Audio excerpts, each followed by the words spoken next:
Behind the Middle Belt killings is Caliphate ethnic cleansing. Behind Niger Delta agitation is Caliphate seizure of oil and gas. Behind Biafra and Odua agitation, Caliphate imposed unitary Nigeria. Behind the Caliphate itself is the rogue 1999 Constitution. Elections 2023 is Caliphate's push to retain the 1999 fraud. Nigerians, say no to any further election in the country. Let's take down the 1999 Constitution and save our people and our land.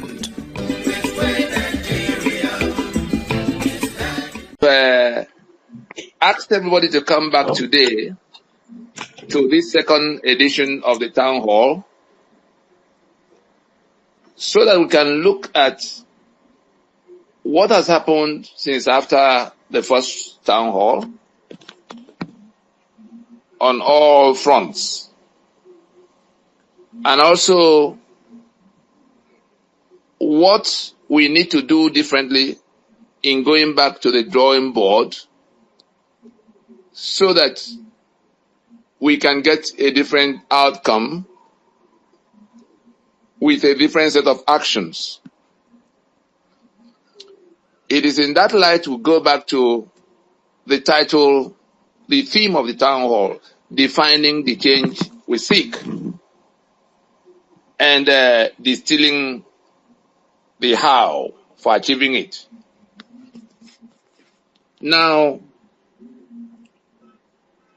we begin with the protests and how it ended. We recall that our last meeting was July 27th, 2024, 3-4 days before the commencement of the protest. We had tried to get those who were preparing for the protest to realize and understand that the nature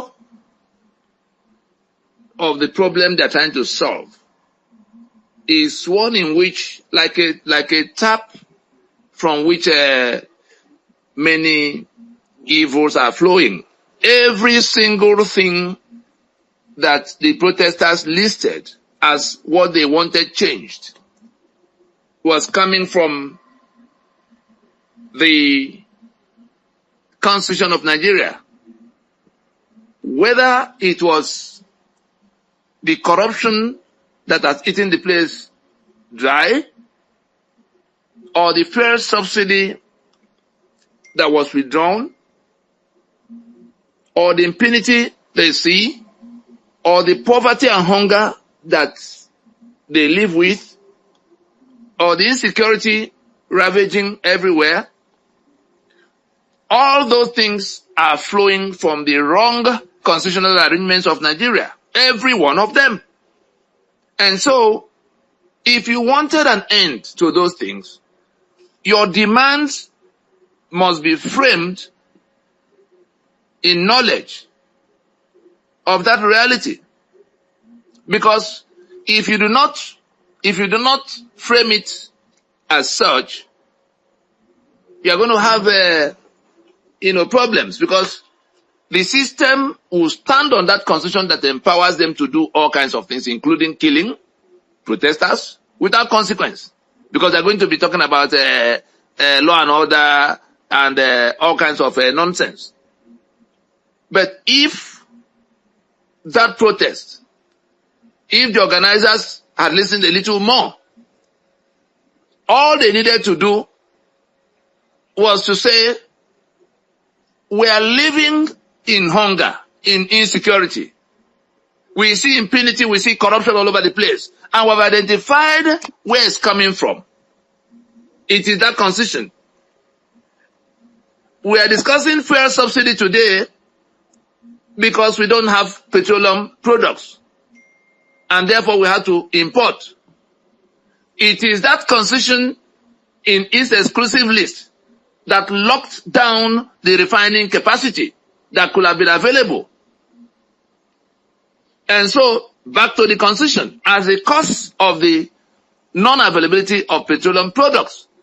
As long as that constitution is standing there, there's no availability of petroleum product that you find, different from what you have had across the last 30, 40 years. Since the 1979 inclusion of that item on the exclusive list. And so instead of discussing subsidy, you go to the source of the problem. What is petroleum refining or refineries doing on the exclusive list of Nigerian Constitution? Because it is on account of that exclusivity that it becomes the sole business of the federal government, the exclusive business of the federal government to refine petrol for the crude oil for all of us. We have seen what they've done with that exclusive prerogative. 4 refineries, none of them had produced any liter of fuel across the last several years. The solution to that problem is to insist that the Constitution of Nigeria should not lock down the refining capacity. If that Constitution goes down today, there are thousands of companies that have the capacity to build refineries. It may not be very big refineries, but there will be people who are prepared to buy the crude oil of Nigeria or whoever is selling it and refine. And so it is in that inordinate ambition to control everything and own everything that, you know, the soldiers of fortune, the military, the caliphate wing, the military wing of the caliphate that wanted to own everything that is found in Nigeria, loaded 68 items into the exclusive list. Every one thing on that list is responsible for one misery or the other. The same thing with electricity.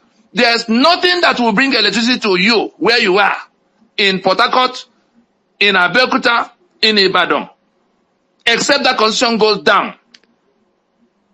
They can deceive those who do not know. But we who know that it is the inclusion on that exclusive list of the electricity generation and transmission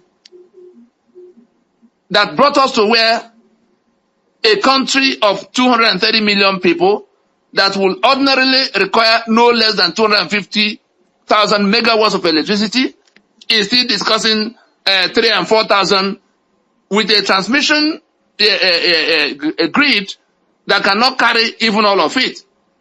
So Nigeria is not even on the road to 10,000 megawatts of electricity that will be distributed to consumer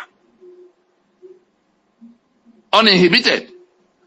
That will tell you how far back, how backward, how retarded our development has been. And what development can you have without electricity? And so the industries, the manufacturing, the giant manufacturing companies that have had to leave Nigeria, not to talk about the smaller ones that are living in hundreds. It is mostly because of electricity. And so, on the eve of Buhari's departure from power, they say, oh, we have amended to now allow the states to generate and transmit in the areas not covered by the national grid. Do you know what that means? That amendment covers for areas not covered by national grid. That is that's the small room the states can have to generate. Why will we have to wait for people who do not wish us well to be the ones determining whether we have electricity or we don't? And even if you come to where you say, okay, let me even do let me use that little window to generate. The gas you require, if you want to generate on turbine, the gas you require is still on that exclusive list. The power plant in Aba, the one that Baton Naji built, apparently not knowing how far the constitution, ties up everything, that plant had been built for almost 10 years. But the Abuja will not allow gas that is less than 10 minutes. I know the place. In Aloji, in the period the express road from Enugu to Port Harcourt was built, when the road had the road was still in very good condition, we were in college.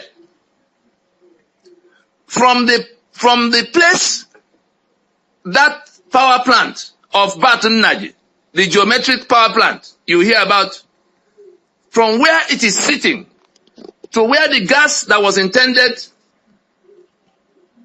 by the owners of the plant to be used to generate electricity, a place called Owaza oil field in Abia. Less than 10 minutes.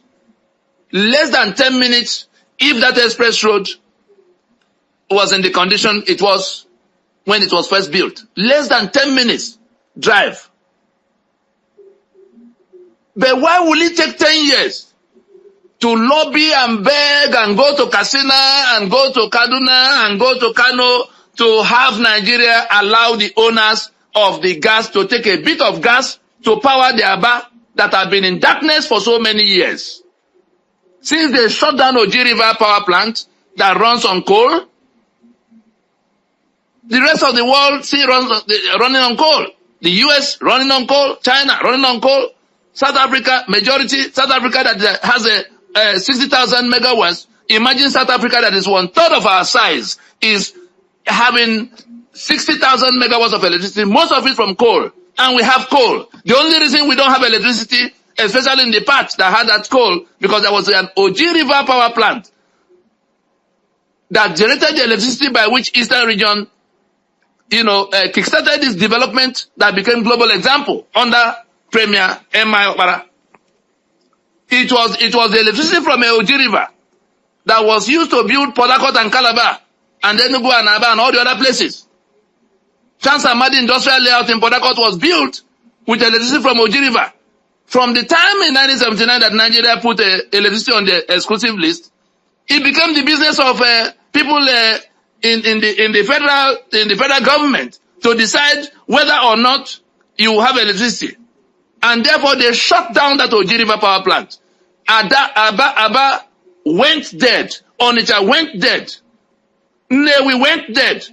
And we all moved over to generator. How much power can generator, give you? At what cost? How can you compete in anything?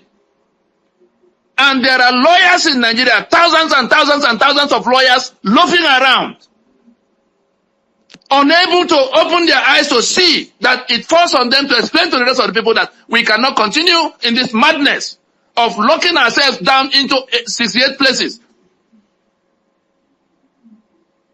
That is for electricity. Then you come to security. We are talking about the issues that led to the protests. You talk about the electricity. Security. Look at the security situation in the country. Soludo's daughter is wedding in Abuja today. A commissioner from Anambra that had to go to join him in Abuja for that wedding because there was nowhere in Anambra they could find sufficient security to have a wedding on a Saturday. Today, August 17. A commissioner in his cabinet, traveling with his wife to go to Abuja to attend wedding today, was kidnapped somewhere in Kogi yesterday. As we speak, that commissioner is still in captivity of the kidnappers. The aide that traveled with that commissioner was killed at the point of kidnap. That is the kind of security. Why are they in Abuja to hold a wedding? Because of lack of security. As it is in Anambra, so it is all over the country. People are being slaughtered all over the Middle Belt because of security. How did we come to that level of insecurity? That same constitution on the exclusive list, item 2 on that exclusive list, arms and ammunitions. Exclusive business of federal government. Police on that exclusive list. Army and the rest of the armed forces on that exclusive list. And therefore, it is only Abuja that can decide the kind of security you will have. And so if they go to bring people they captured from the war front in the northeast, Boko Haram fighters, whom they say have repented, they put them in the police, they put them in the army. You saw some of them during the protest. And then they send them to you. That's all the security you get. Tell me who can plan your security better than you, that know your land, your forest, that know your language so they can get intelligence. And so security is not improving 1 inch. All this stupid talk about state police. What is the meaning of state police? How did we come about the states? You took the economic assets of the regions, fractured the regions into 12 states that soon became 36 states. All the economic assets of the regions belong to that illicit federal government that emerged since 1966. And particularly from the point in 1967 that the regions were fractured into 12 states by Lieutenant Colonel Yakubu Gowon. He's still alive. I'm sure he can see that Nigeria that they built on the blood of the innocent. How it's working for him and his Biram people. How it's working for the rest of the Middle Belt and the rest of the country. It is the inclusion of security, arms and ammunition, police on that exclusive list that is the reason the insecurity we see in Nigeria is growing in leaps and bounds. There is nothing that is going to change that except that constitution goes down. You can see we have talked about electricity. We've talked about security. We've talked about corruption that is provided for. That constitution creates massive avenues for corruption and comprehensively protects the potential beneficiaries of grand corruption. What do I mean? Section 6C of that constitution absolves the government of responsibility towards the citizen. All these people who are going about to say, government owes you this and that, security and welfare, owes you equal treatment, and all kinds of school and hospital. Under the 1999 Constitution of Nigeria, government does not owe you any obligation at all. It's in black and white. Any lawyer in Nigeria that tells you otherwise, tell him that Tony Nadi says is a criminal. Because there's a whole chapter by which Nigeria encapsulates all of what it will be doing for the citizen, welfare and security and all the equal treatment, non-discrimination. That entire chapter 2 is nullified by section 6C of that constitution. The reason we are breaking it down like this, we are giving you specific references, specific things you can go and research even as we speak on your telephone. Ask any lawyer you know, whether he's senior advocate or junior advocate. We are talking to the people who are choking in Nigeria, who are complaining about hunger, who are complaining about fuel subsidy and all of the calamity it has imposed on them personally, who are complaining about the insecurity that has eaten up everywhere, who are complaining about the hopelessness, the decayed infrastructure and everything. We are showing you the constitutional provisions directly responsible for those things happening to you where you are. And that nothing is going to change except that constitution goes down. For every day we keep that constitution, no less than 5,000 people die. No less than 5,000 people die. If they don't die from insecurity, they will die from accidents on the road that are not built. Or they will die from hunger or poverty in which they can't treat malaria. Or the women that go to give birth will die because there's no facility.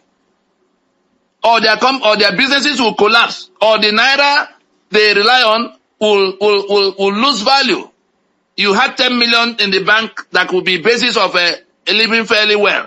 Today it cannot fetch anything for you. Just because of that constitution. And so we come down to that matter of the spare key to the treasury handed to the president by section 81, 82 of the constitution, handed to the governors by sections 121, 122. And the section 308 that gives them immunity. In all the 8 years they will be in office, you have no recourse against them. they can take all the money in the treasury. And as they're leaving office, the people they put in place to replace them are people who cannot probe them, people who go to prison themselves if they are probed. Go and find out who and who will go to prison if Buhari is probed today.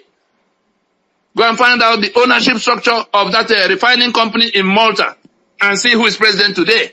Go and find out who was your governor in the last three, in the last three cycles. It's always the person that will go to prison with them. Let's take Lagos for instance. The chief of staff, Fashola, replaced Tinubu. The next person that came after Fashola was accountant in that government. The one that is there now, go and find out what he was doing across the last, all these years. So these are people, you go to Delta, you find out who was secretary of the government that became governor. You go to Rivers, find out where Wike was and where our friend there now was in all the years of being governor. So these are things that these determined brigands have chosen to impose on us. And that is for corruption right there. So you see the source of the corruption and the source of the impunity, because immunity provisions, immunity engenders the impunity we see. The immunity in section 308 is reason none of your governors is sitting in prison. None of your past presidents is being questioned. And that immunity does not end with section 308. There's even one that is far worse. It is in section 6, subsection 6D of that constitution. We are being specific now to tell those who are complaining about all kinds of things in Nigeria where the problems are flowing from. It is that constitution. The impunity you see from the characters that seized power with a barrel of gun, including the one that is having his birthday today in Mina. They put a provision in section 6, subsection 6D of your constitution, granting themselves 33 years of immunity from any kind of probe. In fact, they removed the jurisdiction of the courts for everything they did in the name of government. From the 15th of January 1966, that is the day they toppled the Constitution of Nigeria, to the 29th of May in 1999, the day they pretended they had returned to democracy. But with the constitution they imposed in 1979. So we have not moved anywhere from where we were from January of 1966.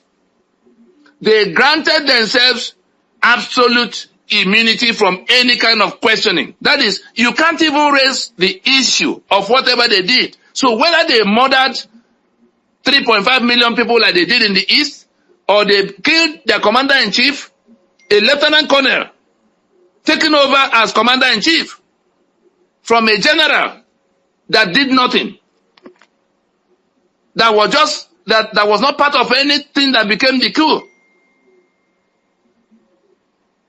In that period, they imposed the land use decree by which they took all the lands in Nigeria, all the choice lands in Nigeria for themselves. Go and find out the title deed behind Otta Farm. Go and find out the title deed behind the big farms you see in Adamawa and all kinds of places, Delta. These people took all the choice lands. Go to GRA in Port Harcourt. Go and buy any property. When you are buying property, you will research what they call the root of title. Oh, you are buying from Mr. X. Before he became his, he bought from Mr. Y.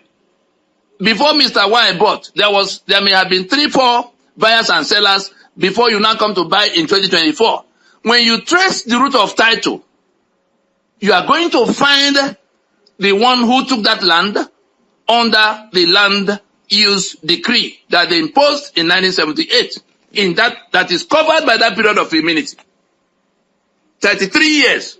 And so whether they took all your assets, it was in that period that they shared out the oil and gas assets as a oil block to the ones who committed the genocide against the peoples of eastern Nigeria. You may think it's Igbo that they killed. You may think it's Igbo only that they killed. But if you go there today, you will see the evidence of what they had to do to become the new owners of the 3 million barrels of crude oil Nigeria had to sell every day. They had to kill the owners and impose a constitution that put it in black and white that it now belongs to them. So oil and gas is on the exclusive list of that constitution. The Ijaw that is crying for oil, for their resource and control of it.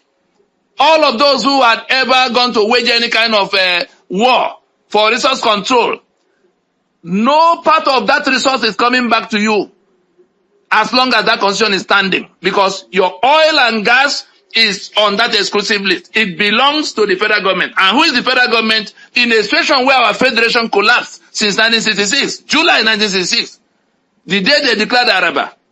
And then it was buried on the 27th of May, the day they divided those, they fractured those 4 regions into 12 states. So we do not, Nigeria ceased to be, the Federation of Nigeria died and was buried. Yes, there's the country called Nigeria. The land is not yet carried away by Atlantic Ocean, thank goodness. But the federation is a union of people that could have been countries of their own. And so, if we do not have a federation, on what basis do we now have a federal government that sits in Abuja controlling 68 aspects of our lives, controlling, being the owners of all our economic assets, whether you talk about oil and gas, or the ports, or the solid minerals, everything that represents economic, means of production. And then the power to even work those things, all taken away. You can't refine, even if you are prepared to buy your own crude. They seize the product and hand over to a Fulani man called Dangote. They seize the right for refining, so that even if I want to buy the crude oil that is taken from my land, I am not authorized to buy and refine, because the constitution forbids me, and they are not prepared to license me. Look at the mess that has happened with the aircraft that they are seizing now. How did we come about that? Exclusive list. Ogun State enters into a contract with a Chinese company called Zhongshan Fucheng for exclusive economic, what do they call, free zone kind of thing. Item 36. For those who will be singing their ignorance on national TV about what is going on, starting with the spokesman of the president. Item 36. Item 36 on that exclusive list of 68 is on maritime and ports and all the things that have to do with a point of exit to international arena. So this, by implication, the free zones you see, like One, all fall under that exclusive list. And so, Ogun State, that wanted to deal with China, cannot finish that transaction without the federal government signing in one corner, because the power to deal with that subject matter is exclusive to the federal government. And so, it is under the guarantee of the federal government, under the license of federal government, that Ogun State entered into that transaction at all. And so, the federal government remains the standing guarantor in the background, so that if Ogun State does anything wrong, China or whichever company suffered will be at liberty to go after the guarantor, the federal government. It is that exclusive list that landed Nigeria where it is now, because Ogun State, recklessly, one governor left, the other one came, Amoshu came and began to do, canceled the contract, and then they went to court, and then we have $74 million that they have to recover. But because of that exclusive list, it is the federal government of Nigeria, for those who, the ignoramuses that are running their mouth from the presidency and everywhere else. It is on account of the standing of the federal government in that contract, it is the exclusive list that makes it the business of federal government. So all these things that the state governors are doing overseas, borrowing money from here and there, the federal government always has to sign, because that item, whatever they have to do with the international security, whatever they have to do with the outside world, is on that exclusive list. If you go to set up an electricity plant today, the same way you have to, the federal government, since the matter is on the exclusive list, no foreign investor, that is why no foreign investor has come to this date. On all the things the government of Nigeria and the state governors have been jumping all over the world to say they're bringing investors, they're going to woo investor. Which investor in his right mind will come and invest in the burning house of Lugard, where security is constitutionally rendered impossible, where infrastructure is constitutionally rendered impossible? And then, if you go to anything you do, it is the federal government that will sign off on it. They can cancel out on you anytime if you are not in favor anymore. And so, in all of what has gone wrong, why things are upside down in Nigeria, every one of them is coming from that constitution. And so, those who are now living in hunger, how did you come about hunger? The farmers that will have been producing the food are charged out of their farms by the insecurity imposed on you by that constitution. Because if that arms and ammunition is not on that exclusive list, we will secure our places. Our farmers will not have to fear to go to farm, because we will have security in our various locations across the country. But how come we found ourselves in a situation where the Buhari that was bringing his Fulani people to overrun everybody and take the land for themselves is commander-in-chief that has to now protect you? And so Boko Haram is running wild there, Fulani herdsmen is running wild here, and everybody, they now call it bandit. And the media people join them in calling it bandit. Terror. Plain terror. And so everything is flowing from that constitution. No remedy is coming, no matter who becomes president. Let those who know where to find Peter Obi go and tell him, get him to listen to this when the replay comes. That everything he says, even leadership, the great leadership Peter Obi and Patu Tomi will provide the whole world, is rendered impossible by that constitution. What do I mean? Elections into federal and state offices are on that exclusive list, meaning that it is INEC that will conduct the election. Meaning that it is in Abuja that they will have to decide everything. We have seen INEC at work. And so, no matter how you try, you saw that Peter Obi won the election, that is without a doubt at all. But is he president today? No. Why? Because INEC. Why INEC? Exclusive list.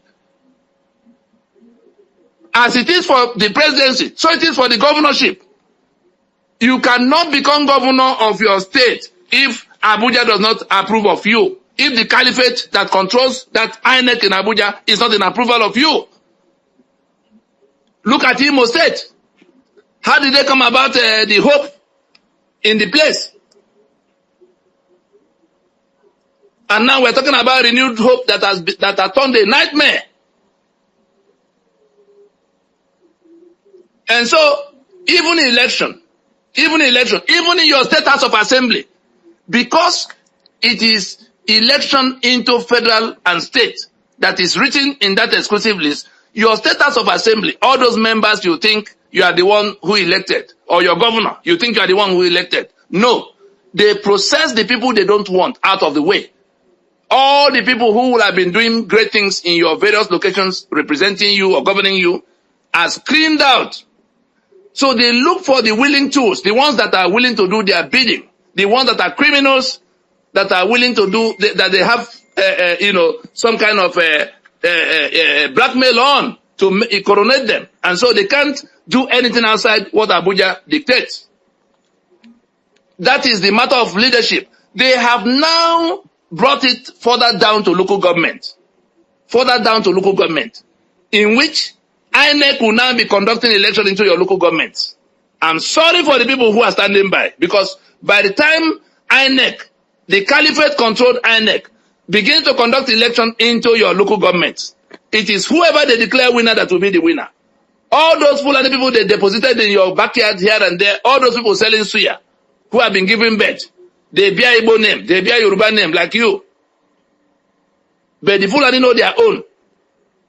When INEC begin to conduct election, whoever they say is the chairman will be the chairman. Your traditional rulers that have to, their stipend, their monthly allowance is 5% of whatever goes to local government. All those royal highnesses you see, that 5% is a lot of money because some of the local governments get 200-300 million every month. Some of the paramount rulers have 2-3 local governments under their domain, and so that will tell you it is where that 5% is that the allegiance of your council, of your traditional rulers will be. And your land that is usually under their management. Of course, between them and council chairman who also now goes to Abuja to collect directly, their allegiance is no longer with you. In a federation, what are local government areas doing on the constitution? In the first place, it was by decree that the 774 local government areas were smuggled into the constitution, and we now have 812 governments that we must finance every month. For those who are thinking about how did Nigeria become the poverty capital of the world, we are financing 812 governments with thousands of bureaucracies attached to them, such that all the money that Nigeria earns today is no longer enough to pay for that bureaucracy. And look at the humongous figures that the criminals that sit in your hallowed chambers in Abuja take for themselves. You can see the altercations. It could be anything between, if you even take the minimum for senators, if you take that minimum of 21,488,000 every month, you now add to it, and here in this last budget they took 500 million per senator for their constituency projects. That is, take this 500, whatever you think your people need, go and do. So they don't get to do. The ones in the House of Representatives took an average of 250, 300 million. Some of them more. When you add that to the Christmas bonus and the palliative of 160 million per vehicle, there are all kinds of things they take from time to time. None of them, when you bring them all together, none of them goes on with less than 50, 60 million a month on the average. That's the kind of money they take. And look at their numbers. 109 senators, 360 members of House of Representatives, 48 ministries, and all kinds of MDAs. Nigeria is now borrowing because they don't owe the citizens any obligation. All the money that comes is for them to share in that large number. We had only 5 governments at the time Nigeria was working for everybody. At the time Nigeria was a federation. It was the 4 regional governments and the 1 federal government, trim. And so Emma Okpara was performing the miracle in the East.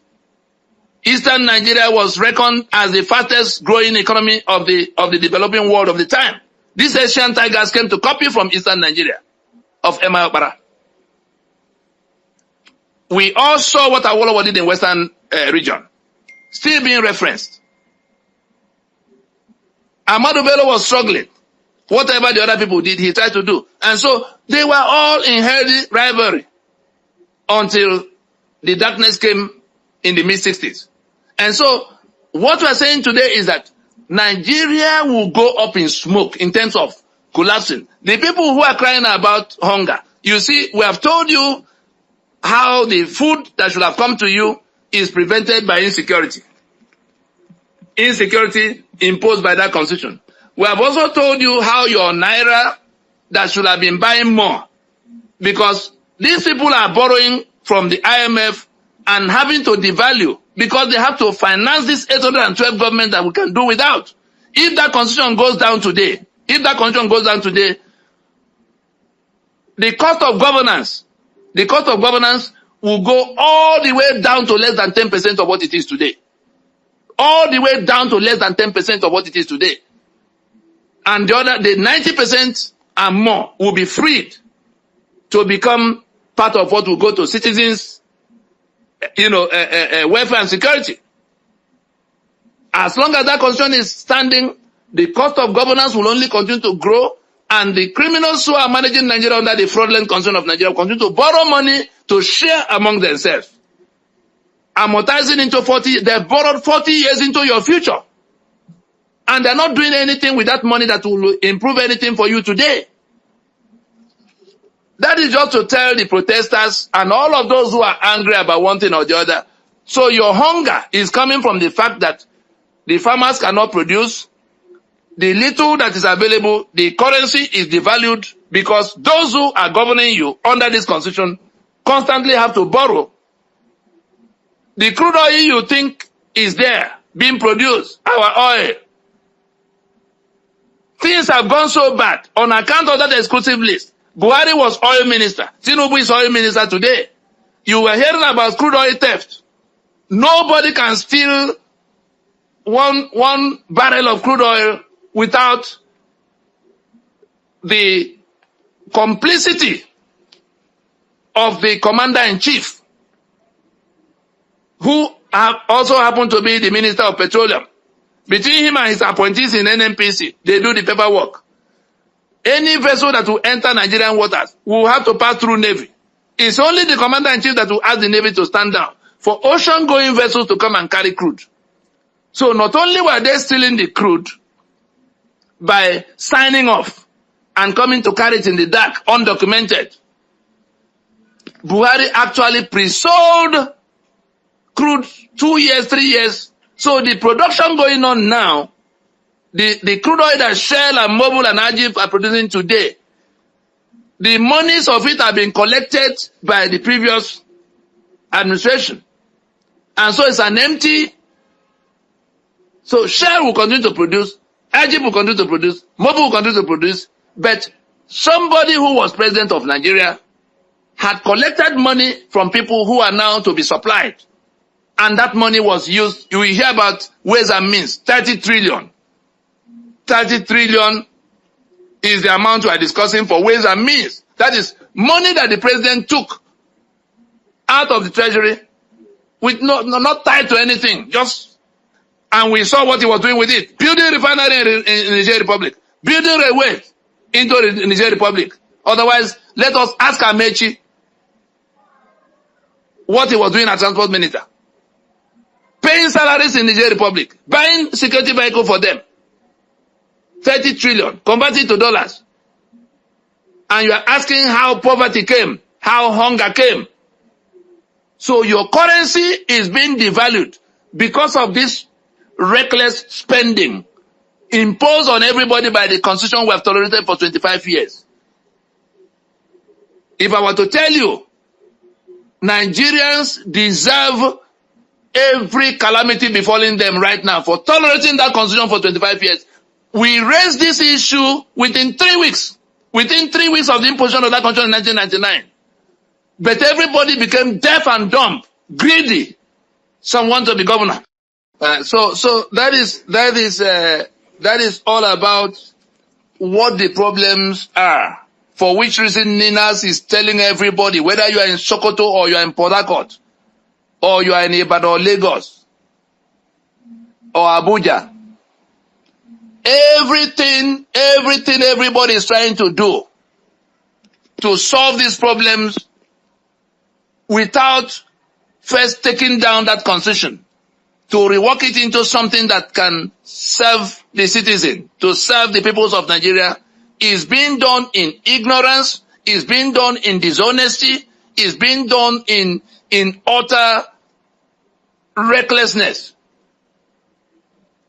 is being done in obduracy. That is, obduracy is where you see danger and you think that somehow God will save you alone. Look at the number of churches in Nigeria. Look at the number of people who go to cry. In the time we were going around to try to tell the leaders of the religious leaders, we went to them, called their names. If any one of them says he wasn't told, let us know so that we can bring evidence of how many times we went to tell them. Without exception. We went to tell them that your flock is dying from this constitution. Every time you go to election, you are only going to renew the life of that constitution?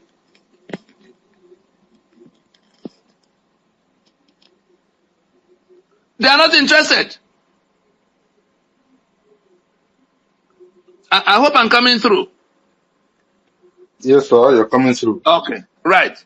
And so, none of those church leaders, you can put their names, anyone you know, the very big ones, the mega ones, whether they're in Lagos or they're in Ota or they're in Abeokuta or they're in Abuja, all of them, Port Harcourt, Uyo, wherever, Catholic Church.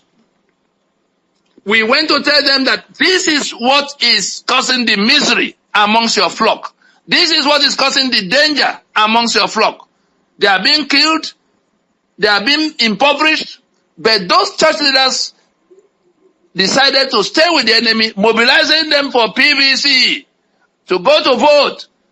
The winner of every election will govern with this constitution that render you slaves, render you poor, render you vulnerable to be killed. And they know that the young people don't know this. The older people that know are more interested in what they make for themselves. Look at the number of lawyers, senior advocates. When there's election tribunal, you see them in numbers. When there's EFCC matter, you see them in more numbers. Where have they been in this discussion about the constitution that is responsible for the calamities flowing in this land? And so that's about the issues of the protests. You can see how hunger came. You can see how fuel subsidy became a discussion in a country that sells 3 million barrels of crude oil every day. You can see how electricity went away. You can see how all the other infrastructure went away. Look at the roads. Look at the East-West Road. Because it's on the exclusive list. And so that is what the problem is. And there's no solution that can come outside taking down that constitution. But Ninas has done the work that needs to be done. The only thing remaining is for those who live in that misery to put aside all of whatever they were thinking before, listen to what the problem is and what the solution is. It won't take us 90 days from the time they listen to when that problem will have to give way, because they will then adopt demands that go to the basis of the problem, the foundation of the problem. From the day they make that demand, nobody can draw power and authority. Section 14(2)(a) of that constitution says sovereignty belongs to the people, from whom government, through this constitution, derives all its powers and authority. I'm giving you the key to your salvation right now. Ninas is handing to you the key to leave the prison of hunger, the prison of insecurity, the prison of hopelessness. That constitution admits that sovereignty belongs to you, the people, from whom government, through this constitution, derives all its powers and authority. And therefore, since we, the people, have not made any constitution, everybody now knows that.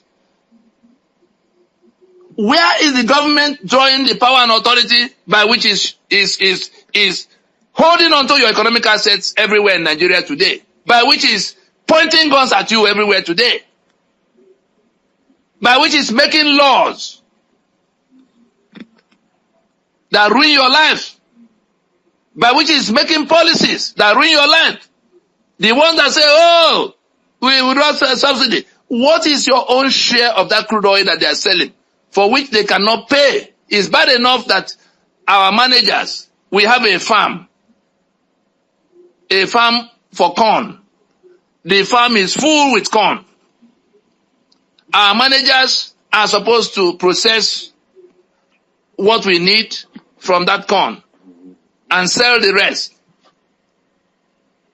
We don't need more than 10% of the corn of what is to service our needs. These managers confiscate the farm, sell all the corn, and then import custard at whatever price, as if we have no stake in the corn that they sell. We are being forced to buy these petroleum products at international prices converted to naira. Then, when the gap is too much, oil prices go up and then it becomes more costly to buy. It is the cost of that difference is what they now claim to be subsidy. They are the ones buying and selling among themselves the crude and importing, and they're doing a swap of give me crude, bring all among themselves, paying themselves for their inefficiencies at our own expense. And our currency is now put under pressure. Naira that used to be $4 to 1 naira is now over 1,500, chasing after $1. By the same set of people since 1967. Go and find out who and who had been in charge of doing these things that has happened to all of us. And so we proceed to the question of what we now have to do to get out of this mess. In closing, for what happened with protests, the organizers of the protests, if they had listened to Ninas that was chasing them all over the place to say, this is what the problem is, so that your demand should be pointed to that constitution. All the other things say that let your demand be that this constitution is responsible for all of what is befalling us, including hunger, including petroleum and the subsidy of it, including insecurity. Or will you go for another protest now? If they bring back subsidy, you go to another protest for security, in which people have been beheaded all over the place. Then you go to another protest for electricity. Then you go to another protest for every other thing. See, all these 8 items that make life impossible in Nigeria. That made Nigeria the poverty capital of the world. That renders production impossible. For those who want to take us from consumption to production. Production how? Production how? Under which constitution? That want to give us good governance. Good governance how? Good governance how? Rule of law how? How? Under this constitution that makes us all those things impossible. You can't have rule of law in a regime of impunity. The constitution itself is founded on impunity and licenses the beneficiaries of impunity in black and white. And then you come to talk about rule of law. You see what has become of the judiciary. Because of what is written in terms of the appointments, in terms of who accounts to who. What Ninas had prescribed was for us to demand the 5-point proposition of Ninas should become the 5-point demand of anybody who wants anything to change in Nigeria. Whether you are being beheaded in the Middle Belt, or your oil and gas have been seized in the Niger Delta, or the ports that should belong to you now belong to other people because of the exclusive list, or the limestone that should belong to Benue people now handed over to Dangote to be Africa's richest man. It is all coming from that, or that the naira that you try to earn is no longer able to buy anything. Everything you want to complain about, or that you can't find petroleum products at prices that can keep you in business. When you buy petrol to run your generator, to compete with people who are bringing from places where there's stable electricity, you can't compete. You are going to fold up. The young people that are running away from Nigeria, what are they running from? Where are they running to? It is this same constitution that charged you out of, whether you are in America or you are in Europe or you are in Asia. It is this constitution that charged you out of what should have been a land of milk and honey, but occupied by demons and principalities, masquerading as government. If you do not get the knowledge you need and act as appropriate to get to that matter, that problem, because the people holding us down are less than 1% of the entire population, less than 1%. The government and all the armed forces put together and all the civil servants put together on their payroll, all of them put together do not come to 1% of the population that is suffering, that have been charged out of their spaces. Shame on the rest of us if that 1% cannot be stopped. And what do we need to stop them? just to say that we cannot continue with this constitution. That we are now coming to a solution. We have seen the problem. The solution to the problem, you don't need a soothsayer to tell you that it is to take down, to extinguish the source, to extinguish the tap, turn off that tap from which all these evils are flowing. Is anybody still arguing about where the evils are coming from? Except the dumb heads that are saying it is all about leadership. When our party comes, it will do better. All the parties in Nigeria subscribe to that constitution.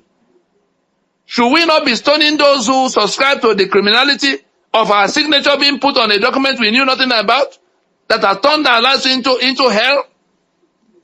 All the political parties in Nigeria, PDP, APC, Labour Party, all the political merchants, anybody who has gone to contest the election under this constitution is a criminal for subscribing to that constitution.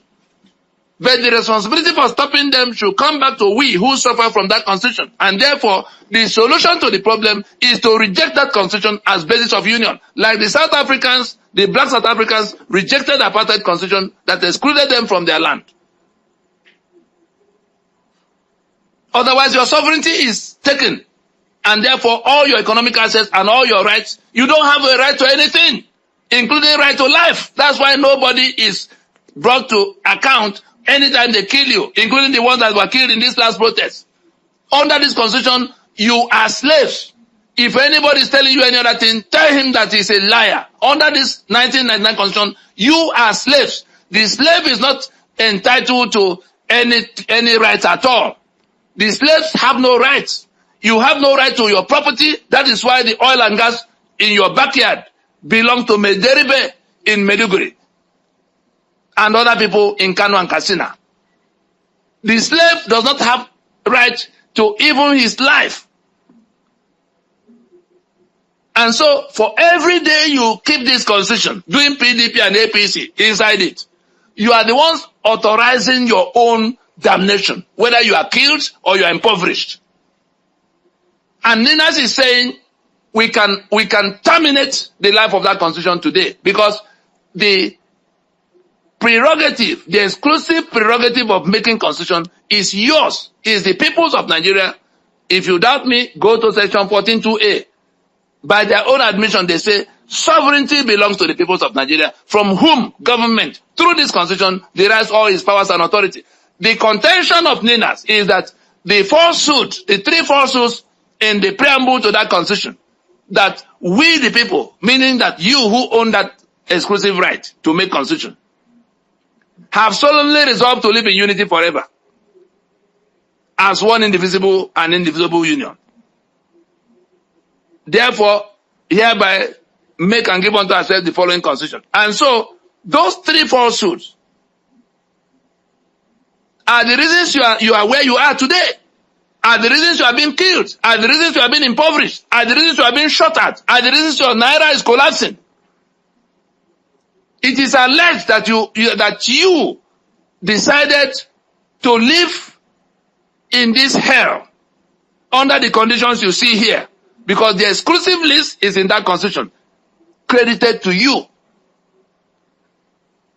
The 36 states are in that constitution, credited to you as the one who authorized it to be so. The 7 local government areas that render you, a voiceless minority between the states and local government areas. In the place of representation in Abuja, you are a voiceless minority on any issue to be decided. In the place of sharing of resources and opportunities, including licenses that have to be given by federal government on those 68 items of exclusive list, you stand no chance at all. They can take the one they already gave you before. Go and ask all of those who tried to do the businesses Dangote eventually got interested in. They were all liquidated out of the space so that he could do the business in monopoly.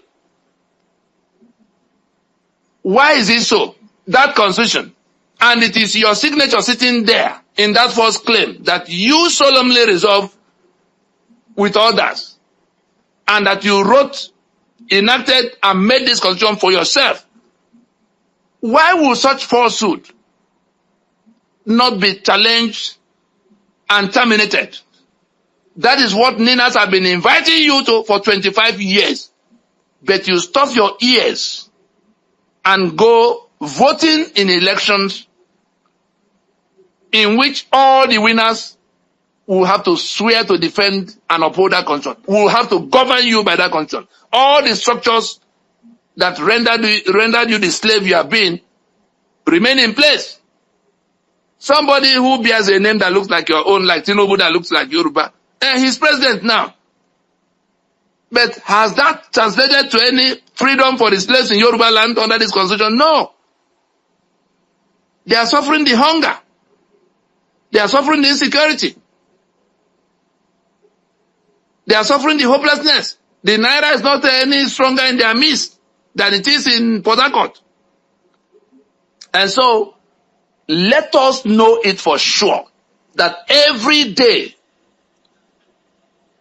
we allow that constitution to remain in place, it is by our own authorization that we live in the damnation. Especially at a time when there's something on the table, like plug and play. If we listen today and we mobilize all of those people who went to say no, to channel that energy into rejecting the source of the problem. Many of them, including the one in the US, Showore, if he has not anybody who does not denounce further national elections under this constitution, because the reason Ninas put 5-point proposition is to say, item 1, the system must now acknowledge that constitution is the problem, is the source of all the problems in the land, including the agitations everywhere, the hunger everywhere, the insecurity everywhere. If it is our demand that those who are drawing power from that control must now acknowledge, that's Nina's proposition number 1. Nina's proposition number 2 is that they must now commit, the government of Nigeria must now commit to decommissioning that constitution, like South Africa got to in 1990, where the government, the apartheid government, committed to decommissioning the apartheid 100%. They first acknowledged that apartheid can no longer be basis of the Union of South Africa. They then committed expressly to decommissioning on a date in 1990. After 80 years, apartheid was introduced in 1910. It took 80 years of fighting. For those who run their mouth to say, Ninas have been doing what we cannot see for 25 years. It took over 250 years to lock you down from the time the British began to, the colonial people began to come here. To the time they departed in 1960 and handed you over to Ahmadu Bello and his lieutenants, who are still managing you to this date, supervised from London. That's how your life became what it is wherever you are inside Nigeria. That's how your life became what it is wherever you are in your exile, whether it's in the US or in Europe. It is on account of the fact that you were locked down and your economic assets have been taken over and the right to kill you in your space have been acquired by putting your signature on a document you didn't make. And so if in 25 years from 1999, we have come to where that subject matter that was being discussed in hushed tones has taken center stage. And that brings me to having to inform you on all of what has happened between our last meeting in this space and now. You heard when Emeka Anyoko went to tell Tinubu about forming Constituent Assembly that will write new constitution. And then referendum that will follow. Yes, we need to depart from where we are. But in departing, where do we want to go? And how do we want to get there? The recommendation of Emeka Anyoko to Tinubu will not lead us to where we want to go at all. It might lead us into bigger damnation. Because he says, let people be nominated 3 per state to come and write constitution. Exactly what Murtala Mohammed did in 1975 when he toppled Gowon. He set up a committee to draft constitution. Rotimi Williams, that now hired Ben Wabeze from University of Lagos. So they drafted the constitution and then set up Constituent Assembly subsequently that had to rubber stamp, that had to more or less validate what they already did, and Obasanjo coronated the document in 1979, removing everything that the Constituent Assembly did in 1977. But the process that is wrong is to start by writing constitution. What Nigeria needs today is fresh constitutional arrangements. There's a difference between drafting of constitution, the constitution drafting, and constitutional arrangements being made. Constitution drafting can be done by one person. Falana can sit in his corner of his house and draft a whole constitution. Abubakar can sit in corner of his house and draft a whole constitution. Just like you have all your town union associations, don't they all have constitutions? So any 2-3 people one person can sit down and draft constitution. But that is not what is an issue in Nigeria. What has happened to Nigeria is that the discussion that should have become union has not taken place between those who are trapped here by the British brigandage of 1914. That is what has to be resolved. Constitution making for a federation like Nigeria will have to be in 3 stages. Anybody who knows where to find Emeka Anyaoku and all the co-travel, the Ozekome that traveled with him, and all of those that went to make that submission, should tell them that constitution drafting, which is where they want to start, is the 3rd bus stop. The first bus stop, let us take it in sequence, from that preamble that tells us what went wrong. The first thing that has to be done, if anybody is still thinking about Nigeria, is you must now identify who we the people are. Who are the ones federating? Whose lands are you aggregating into the Union of Nigeria? You must identify the Yoruba and Yoruba land, because they are the ones who own the sovereignty. If Nigeria was not occupying their space, there would be a country of 60 million people today. You must identify the Ijo in Ijo land, the Tiv in Tiv land, the Igbo in Igbo land, the Hausa in Hausa land, the Berom in Berom land, the Nupe in Nupe land, the Igala in Igala land, the Isoko in Isoko land, Urobo in Urobo land, Bini in Bini land. The only people who do not have anywhere they can point to is the Fulani. Does anybody know where Fulani land is in Nigeria? How come Fulani is the one that imposed the constitution that is governing all of us? They are on a conquest mission. If you don't stop them, they are going to they are going to behead you and own the land forever in the name of Nigeria. And your signature is sitting there. The international community think we are in a democracy. They think we are a free people. We are not. They were not saying so. We are pretending we are a free people, that we are living in democracy. We go to election when they invite us. They look at the contents of that constitution by which they will govern. And so we come down to Emeka Anyaoku's prescription and proposition of a constitution drafting. It's like building a house from the roof. It's like rigging the process in order to fix the outcome. How do we mean?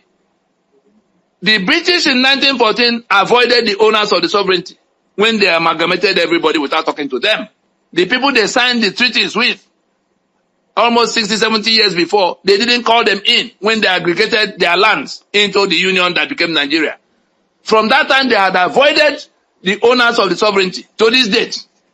In 1960, in 59 Lancaster House meetings, it was the politicians they had groomed that they took to London and then handed over something that was an empty independence to them, because the guns that would have been the protection of the regions were left in the hands of Ahmadu Bello. Go and find out what collapsed the First Republic. It was because the British deliberately left all the guns in the hands of Ahmadu Bello, Northern region, that Ahmadu Bello was able to bundle Awolowo that won the independence election into prison. From there, they suspended the constitution of Western region May 29, 1962. Go and find out. That's how the sovereignty of the Yoruba got lost into the pocket of the Fulani. And then they turned around to the other people, the thief in the Middle Belt. They began to kill them to take their land. The Yoruba said no. They descended on them in Ibadan. It became Wild Wild West. It was that madness that prompted the revolution of January 15 in 1966, where Nzogwu Ifeanyi, Ademoyega, and others decided to step in to stop the madness and bring Awolowo back from prison where they had dumped him. That's how we got into the mess we are in. And then in July, the military wing of the caliphate, in what they termed a counter coup, a revenge coup, now plunged the entire thing into the mess that we're living in to this date. And then they codified it in 1975. It is that same codification process in which they began by writing the constitution drafting is in the third layer. Identify the owners of the sovereignty, get them in the second bus stop to go to meet and discuss. Bola Ige was shouting from the rooftops that we have to settle two questions. Do we want to continue as one political union? If yes, on what terms? Those are the things that will now become firmly and solemnly resolved to live in unity. So they jump the first one. They don't want to deal with, they are dealing with South-South and South-East. They are dealing with Middle, they are dealing with North-Central and North-North. They don't want to deal with the Yoruba owners of Yoruba land, Ijo owners of Ijo land. Why can't we dress back, accept that we have not made a constitution, and then solve those three falsehoods by identifying the owners of the lands that you call Nigeria in all the components, by getting them to discuss among themselves, first to agree to be in union, and therefore the terms of the union. It is in that discussion that they now begin to say, oh, we'll be in 10 formations of regions or 50 states. It is in that discussion that they will decide what the federal government will be doing for everybody. So it will not be 68. It could be 3 things. It could be 10 things. But it will be their decision. It is in that discussion they will decide the accounting processes. Who can get to the treasury? Who can become governor or president?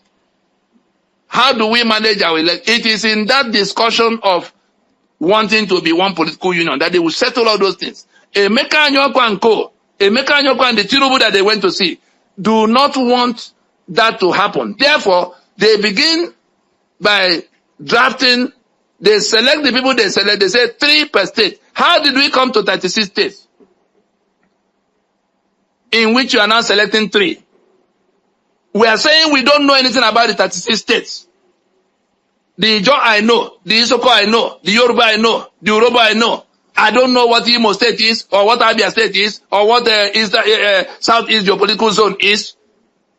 Why can't we deal with the owners of the land that we call Nigeria?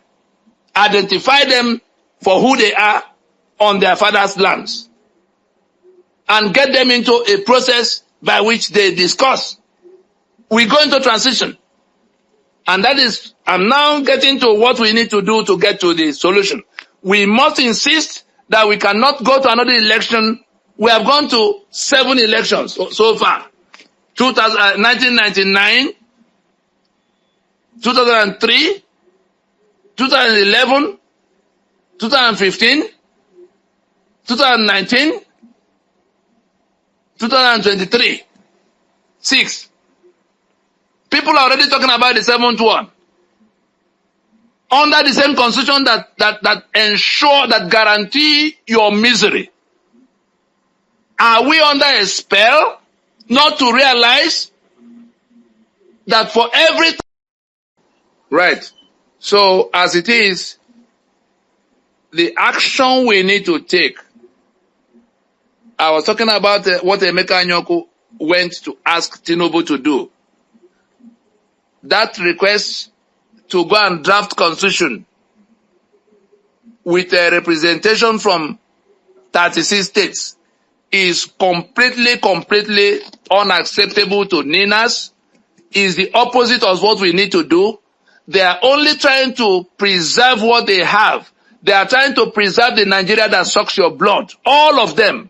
Otherwise, why would the people who now want to deal with this constitution not be interested in going to listen to those who found out the problem since 1999 and began to organize the owners of Nigeria for what has to be done, that had gone to everywhere in the world to talk to the institutions that should be informed? They now want to go back to what was done in 1975 by Murtala Mohammed to draft constitution before they get for which country is Emeka Anyoko and Tinubu going to draft that constitution without inviting the owners of the sovereignty. They want to swindle the owners of the sovereignty for the third time. The British swindled it in 1914. Nigeria swindled from 1960, which they codified in 1979. They want to swindle it the third time that Ninas had defeated the 1999 constitution, and they want to now go and write another one. We are saying that what must happen, except we want to dissolve the stupid union as defined by that constitution, is an option to end the union, because it is that constitution that creates the union. It is that constitution that says you and I have agreed to be in union. If we have never met, are we bound to remain in it forever, dying in it, trekking to Mediterranean, to desert and dying in the Mediterranean Sea and living as slaves, being in exile all over the world? We are not bound to keep it. It is our ignorance that is sustaining them. If we pull back from that ignorance, they won't survive another month.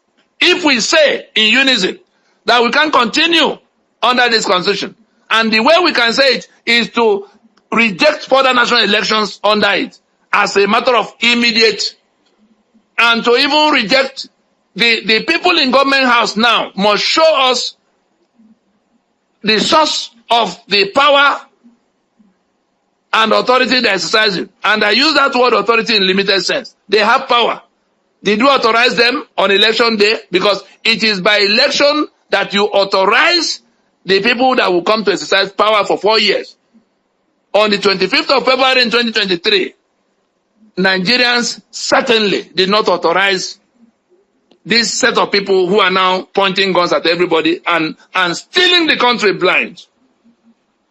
But the owners of the assets, they owe it a responsibility to themselves to take responsibility for their own lives, to take charge by getting to know what they didn't know before and acting to save themselves, to salvage themselves, to save their lands from people who are determined to take it for themselves and kill them off. That's what's going on.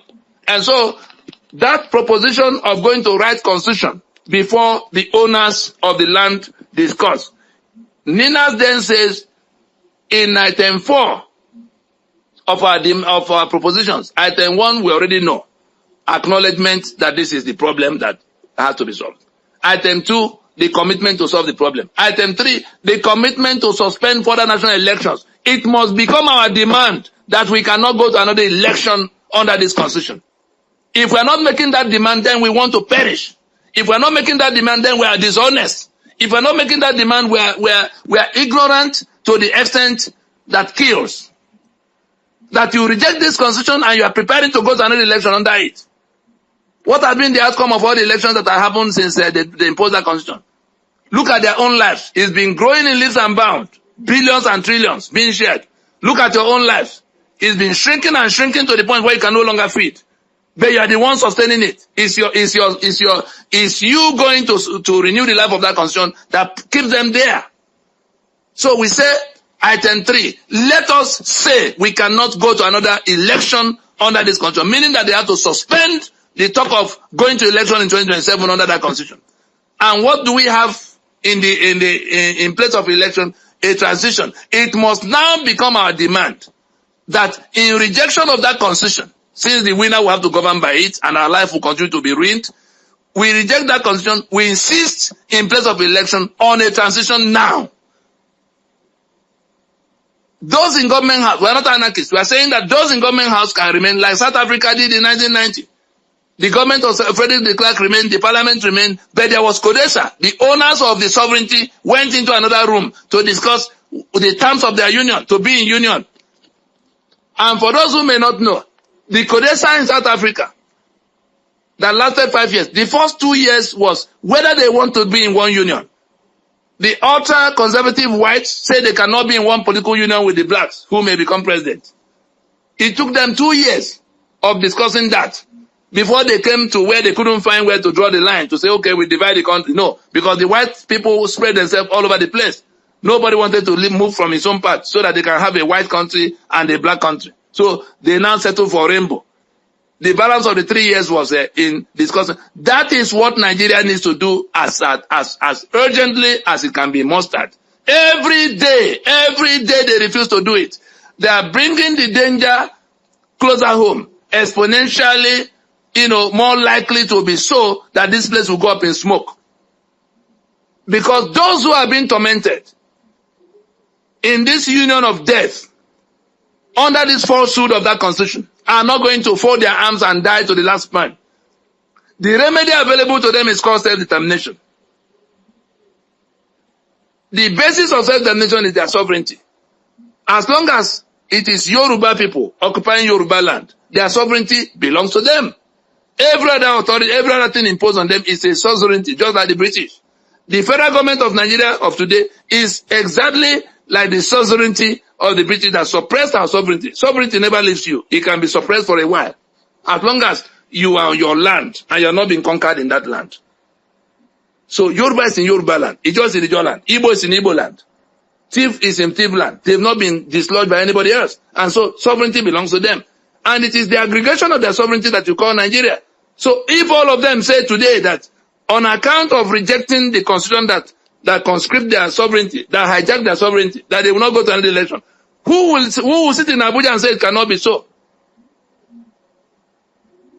Who will sit in Abuja and say it cannot be so? Or any of the state capitals? Because all the institutions, the federal government, the president, the army, the judiciary, all of them are creations of that constitution. And so if the ones who has exclusive prerogative to make constitution are saying we have not made any, and therefore we must go to transition now, or we dissolve the union. If we cannot go to resolve Nigeria as in discussion by the owners of the sovereignty, not the nominees of Emeka Anyokwu and Tinubu from 3 members per state. How did we come about this? We are saying we don't know how we came about the states, because everything anchored on that falsehood is bound to fail us, is bound to work against our interests. Let us sit down and discuss to know in the formations we want to live, if we are going to retain one political union, membership of one political union. And so, Ninas rejects that terrible proposition because it is a rigged process that will preserve the Nigeria of master and servant. The people who do not understand may think that they are solving the problem. Oh, they say constitution. Now Emeka Anyokwu is leading. They are going to write another constitution. No, it has to be in 2 stages. In the first stage, those who will be federating have to identify themselves and make their draft constitution by which they could be country of their own. It is in the second layer that they will now go to the meeting, having settled what their minimum conditions for remaining in the union. It is in that second layer that they will now go to discuss how to be in union with the other people. Thereafter, you will now come to the question of constitution drafting. So it is constitution making. Constitution making takes all these stages, all these processes to come to where you now have agreed. That's when you call the draftsmen. That's where you call the experts that can write down that agreement that may take 1 year or 2 years to arrive at. But it starts with the constitution of Yoruba land, the constitution of the other people in whatever formation they agree among themselves. Isoko and Urobo can sit down. Ijo and Anang and Efi can sit down in another. Igbo can sit down with whoever. They will have to generate the constitutions by which they will then federate. A federation is a union of constitutions, a union of sovereignties. Our sovereignties have been hijacked. That's why we have one constitution. And somebody who has been a diplomat all his life goes to the capital, Abuja, and is telling the whole world that Nigeria will now have to write one people's constitution for a federation. We are not prepared to accept that Emeka Anyokwu is ignorant on that point. He knows exactly what he's doing. And we're not going to accept it with his host, Tinubu. The owners of the sovereignty must be the ones to commit to being in union If they think that Nigeria is settled forever, like Brian Bangida used to tell us, that is a settled matter. It's a settled issue. Anybody who raises the question of union, that he will wear his uniform and go back to the battlefield. That was what that was the last thing Ibrahim Bangida said. Unfortunately, that today is his birthday. I'm sure there are people in Mina who are listening to this discussion. The last thing Ibrahim Bangida said on this subject is that if anybody raises this issue we're raising, that he will wear his uniform and go back to the battlefield, because he said they settled these issues in the battlefield of Biafra. Unfortunately, the issue has not gone away. It's not about to go away. The only thing that will go away is that Nigeria defined by this constitution. The unitary Nigeria will die so that the people who are trapped in it can live. Your salvation is in putting that constitution to death. If on one hand you are complaining and dying, and on the other hand you are preparing to go to renew the life of that constitution in another election, then you truly deserve to die. You truly deserve to be impoverished even worse than it is now. God has given you salvation, and you choose to grope around in the forest. Whatever happens to you in that forest is your doing. How else are we to say it? How else are we to do it? We've gone everywhere we need to go. We've done everything we need to do. If the people in that prison compound are not prepared to come out, the prison gate is wide open now. Talking about the things that have happened. Tinubu then says that he is not yet thinking about constitution now, that he wants to solve the economy first. Like you have listened to, like you've heard before, everything happening to the economy now, the reason the economy is upside down is the constitution. What the economy is Tinubu building on a constitution that renders all factors of production impossible. So there's no economy. Every single thing that has gone wrong with the economy, even from this meeting of today, you've heard it. Every single thing that has gone wrong with the economy, we are financing an unsustainable 812 government. No money left to attend to the citizen. We are running with 68 items of exclusive list that render every production impossible. So which economy is Tinubu building that he wants to finish building before he comes back to addressing the constitution that rendered that economy prostrate? So there is ignorance. There's also dishonesty. I am not prepared to believe that the Tinubu that came from Nadeko, that was very much a part of facilitation of Pronaco at the time he was governor. He came from Nadeko to become governor. As governor, he was very much involved. And I'm not telling you what somebody else told me. I'm telling you what transpired eyeball to eyeball between all of us. Fashola was his chief of staff. Enohoro was the one, they were the points man. I'm not prepared to believe that Bola Tinubu no longer understands what we are discussing now, because that was exactly what we went to do in Pronaco, to say the peoples of Nigeria, whose sovereignty have been corralled into the Constitution of 1999, discussing for how and whether they want to continue in union and on what terms. And for 2 years, we were at it. Obasanjo took up a fight with him, seized council allocation. So at what point did Bola Tinubu now become one who has to be explained to? Because we hear some people say, oh, have you got to tell him? But there was something we did in 2020 in black and white. We placed a plan before the entire country addressed to the federal government of Nigeria, and we put it in print. It was in Guardian newspaper in 4 pages. Guardian of 20th January in 2021. 90 days to the federal government of Nigeria. Can we go to discuss this issue before it becomes a big problem? And so, both the proposition of Emeka Anyoko and the answer that Tinubu gave, totally wrong. Totally unwilling to address any part of the problem we are talking about. And the owners of the sovereignty are not bound to go to Abuja to begin to beg people the owners of the lands that they call Nigeria will be at liberty to exercise their sovereignty, to exercise their self-determination.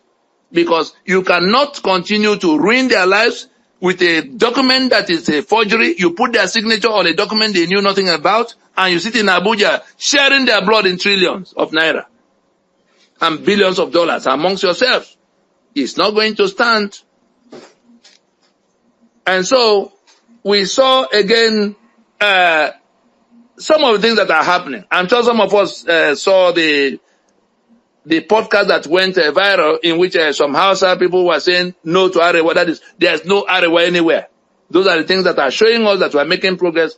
There's also the one in which one Baba Yusuf was on Channels TV telling everybody that we can't continue to build on a false foundation.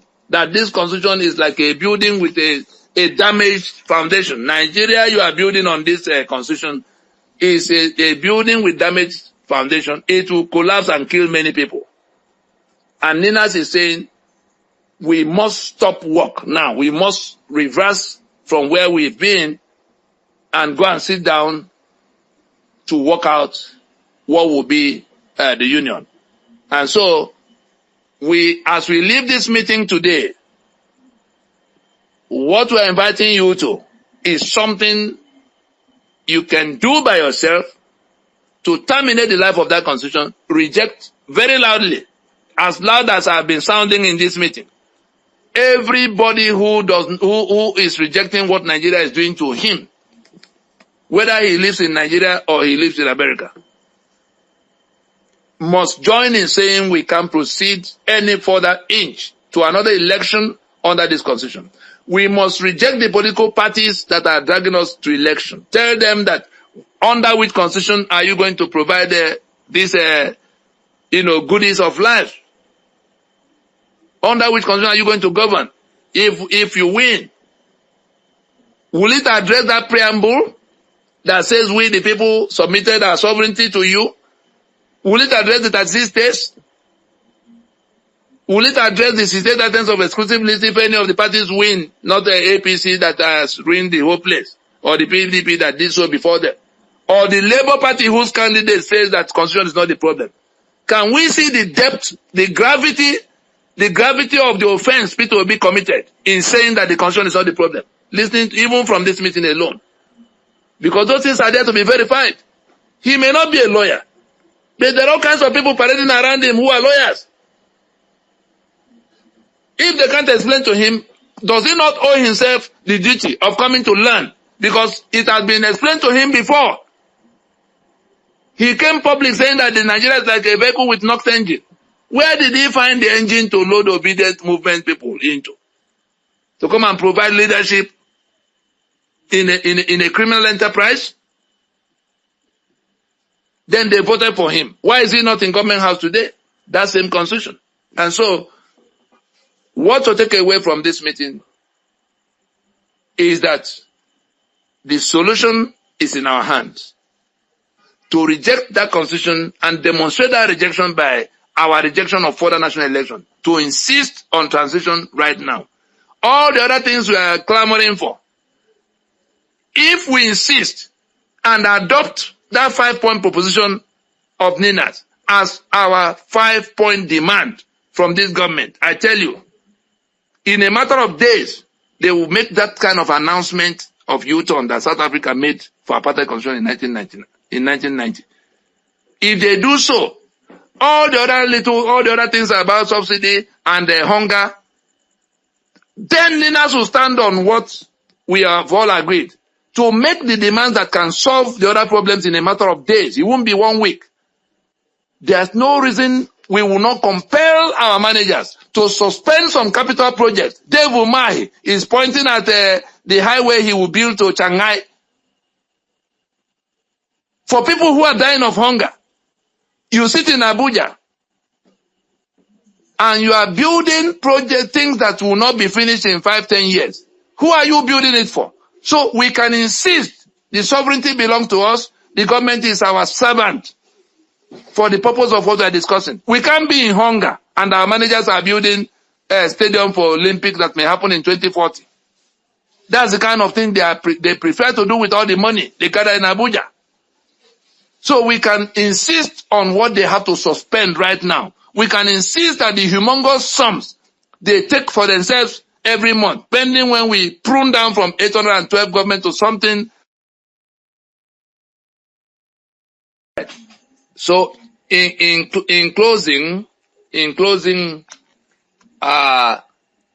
let us calmly absorb the information we now have about how we got to where we are as a country, now the poverty capital of the world. That constitution is responsible for every single thing. And how we're going to come out of it, the Nina's 5-point proposition, if we adopt it as our demand today, because unless somebody is able to show us another reason why Nigeria is upside down, it is that constitution. Unless somebody is able to suggest to us another means of solving the problem than decommissioning. Unless somebody is able to tell us that we need to go to another election before we come back to solve after 27. Unless somebody is able to tell us and convince us how the government will be the one to write the constitution other than the people who are federating. And unless somebody is able to tell us that we don't need to put any time frame to it. That's our item 5. Time-bound announcement. If that announcement is made today, half of the problems will immediately disappear by themselves because all the big companies that left Nigeria will immediately begin to rush back to Nigeria if that announcement is made today. And if our demand is that a commitment to solve the problem by way of that announcement, if that is all our demand, why would they delay in making that commitment? Because it is pinned down to something they cannot debate. And is the government in Abuja going to tell us that constitution is not the problem when they are trying to smuggle the one they are writing by the corner? Whether it's from Fagbonda or from Anyoko or from Abakoba. They themselves are by their actions, or National Assembly of Benjamin Kano, by their actions they have admitted that the constitution is dead and they are trying to smuggle another one. We say no. So are they going to tell us they don't want to solve the problem yet? Or that it's at their own time that they will do it? No, because people are already dying. If our people will listen to us and we make that demand, the matter of fuel subsidy, nobody will tell them to, because once they commit to solving the problem, then we don't need to discuss the matter of subsidy with them because the crude oil belongs to the owners. At worst, it belongs to the country, not to the government of the day that will then go and sell it and begin to fritter the money as they are frittering. If we get them to where they make that announcement that South Africa made in 1990, we will dictate what they will do with the resources available. So people cannot be dying and you are building all these kind of stupid capital projects that don't add anything to their life. For a problem you created by your wrong economic policies. The so-called withdrawal of fuel subsidy that was just done for the fun of the moment. On a day you are being sworn in. You make such a policy pronouncement, and then in less than 24 hours, the whole place was upside down. Then you float the naira that has no production base behind it. You float it in the international circuit where currencies with production bases are flying. Then naira collapse. Between the two, and the insecurity that nobody wanted to address because they didn't want to talk about the Fulani conquest agenda that became the insecurity. Why don't we have the courage to call these problems by their names and demand the termination of that constitution and all of what is anchored on it? That is what we need to do now, and Ninas has a clear step-by-step mechanism by which it can be done. And the moment we begin to do it, I can tell you authoritatively that the matter of subsidy, will redo it by ourselves to know how much we are going to allow for our servants, the government, to put in what? And then the question of hunger. By the time we pull back, we suspend certain useless capital projects, the money will become food in a matter of weeks for everybody. Not this one bag of rice they throw at communities. I'm talking about real food that will now stabilize things to where production will resume. Because again, the question of security will have been solved if that announcement is made. Because people are going to take charge immediately for what their security will be in their spaces. And then the immediate reduction by no less than half of the current allowances of this humongous governance structure we have, the officials. We can insist on 25%. A man who is taking 60 million every month, like we have computed, why won't he take 15 million in the period of transition, so that we recover 3/4 of what they are spending to run themselves? That alone can fix the question of hunger immediately, can begin to address some of the many other problems immediately. We only need to insist that we can proceed with that constitution, meaning that they can no longer draw power from that constitution or authority if they pretend they won election. We are not interested in who won, because it's like several robbery gangs fighting over what they stole from us. For the quarrel between PDP and APC and Labour Party about who won election. If that's how it sounds to us, we're not interested in it. Every one of them subscribe to that constitution. That's where our interests end. We don't prefer any one of them to the other. Let those who are still planning to come tomorrow under that constitution be told in advance that they are as guilty as the other people in sustaining that constitution, and therefore we do not prefer them to come and to be the ones to ruin our lives. It's like saying this one better, I prefer this one to rape me than the other. Why can't we stop the rape? Thank you for listening. I yield the mic. Thank you, Mr. Nnadi. That was an exceptional presentation. Your ability to engage and educate us is impressive.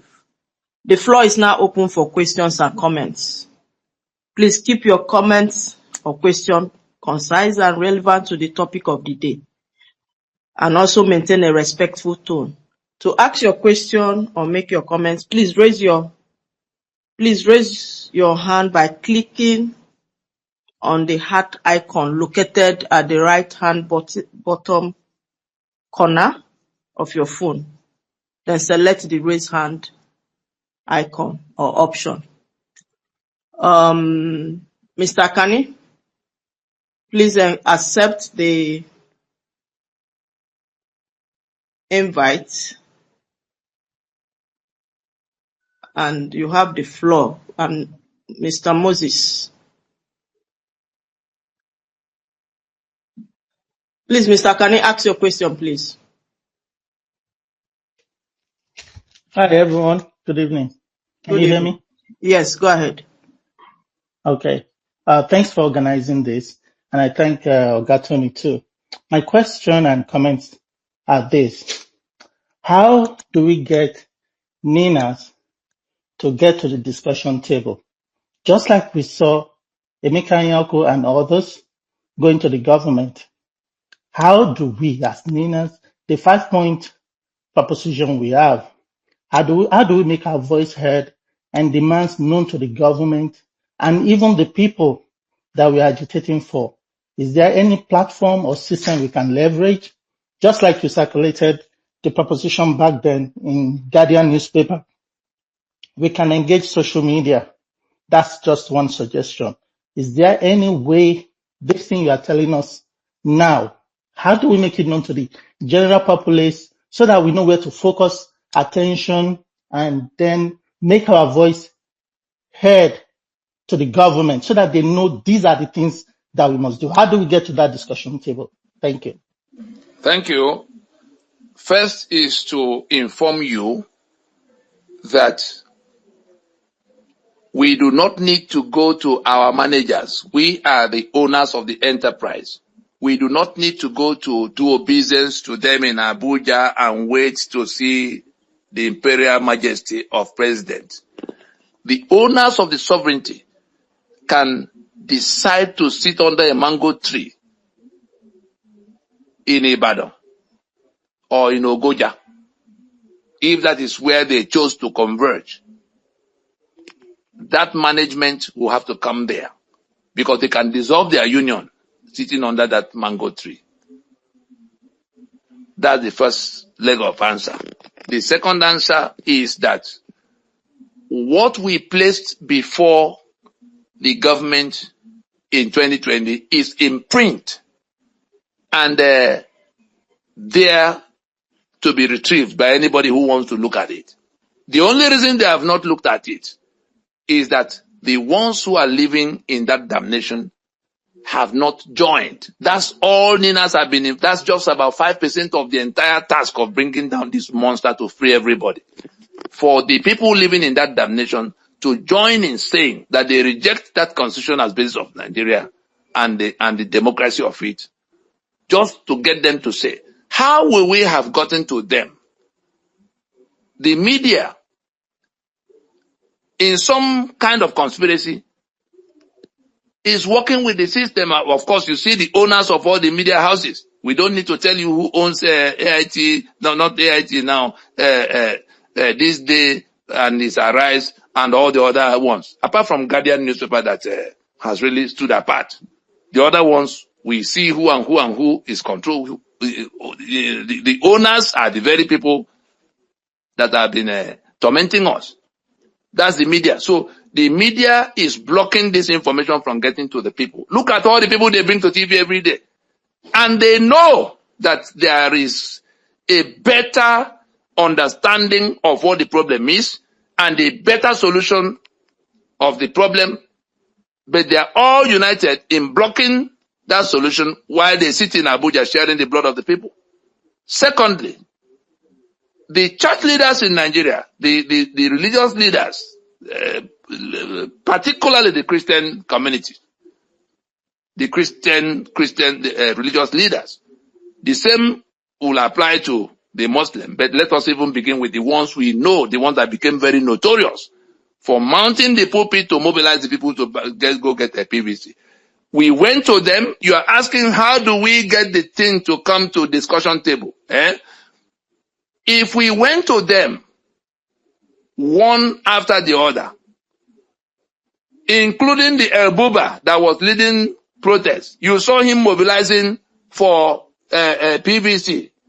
He's again pointing at you want good governance under this constitution and you are not being heard to talk about the constitution, whereas you were visited in your base with all these details.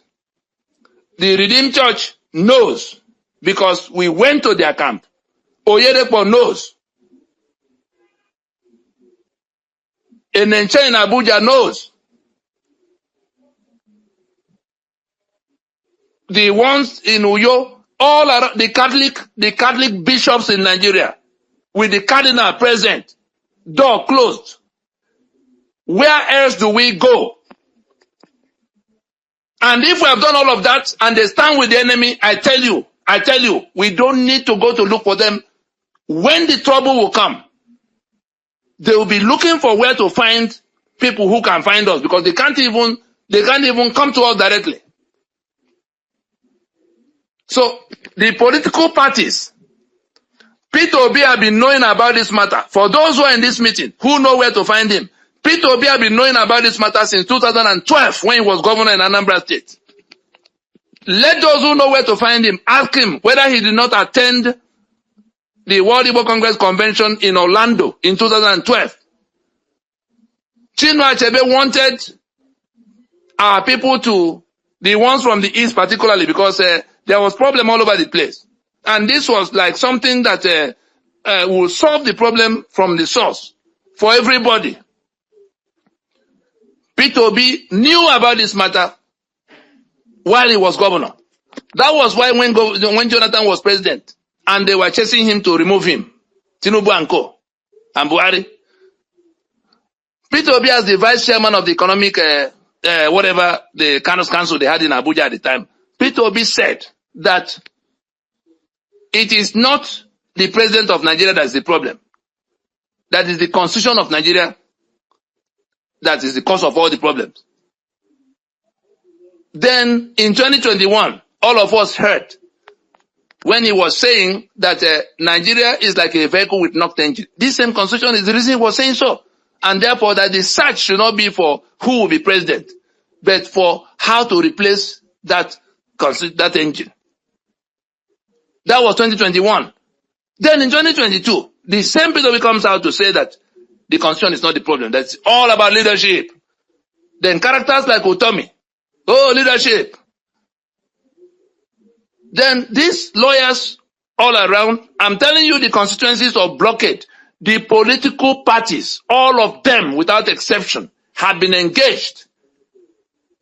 And if we are talking about Peter Obi now, and the Labour Party, we don't need to mention the other people inside that party.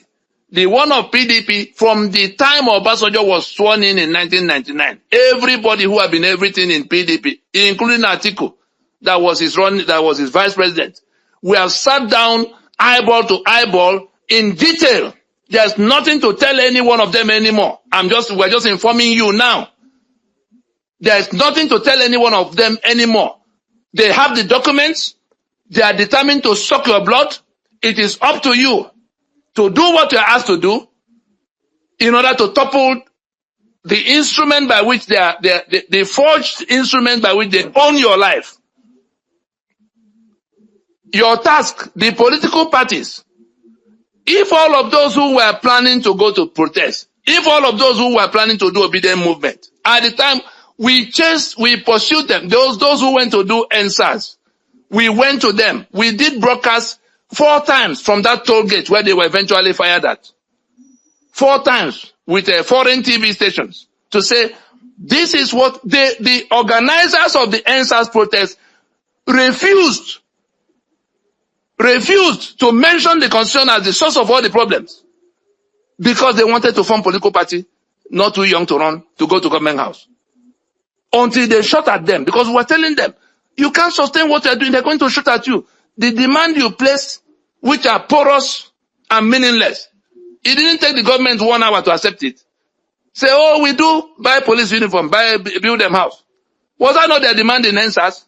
Out of ignorance. Whereas the whole country was shut down. Imagine if the NSAS protest said, Constitution is the problem. Commit to solving it. We leave the street. From that moment of saying we solve it, because Ninas have done all the work, it's a plug and play. They refused. And then they shot at them.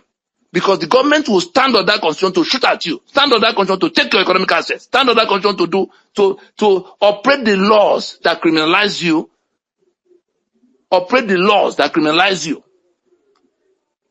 And so you can see that we have gone, who else is in government? The one that is there now, Buhari was part of the Fulani delegation that came to Pronaco. There's nothing you have heard this night that Buhari had not listened to in private, eyeball to eyeball. The one that is Sultan in Sokoto now, pointing fingers all over the place.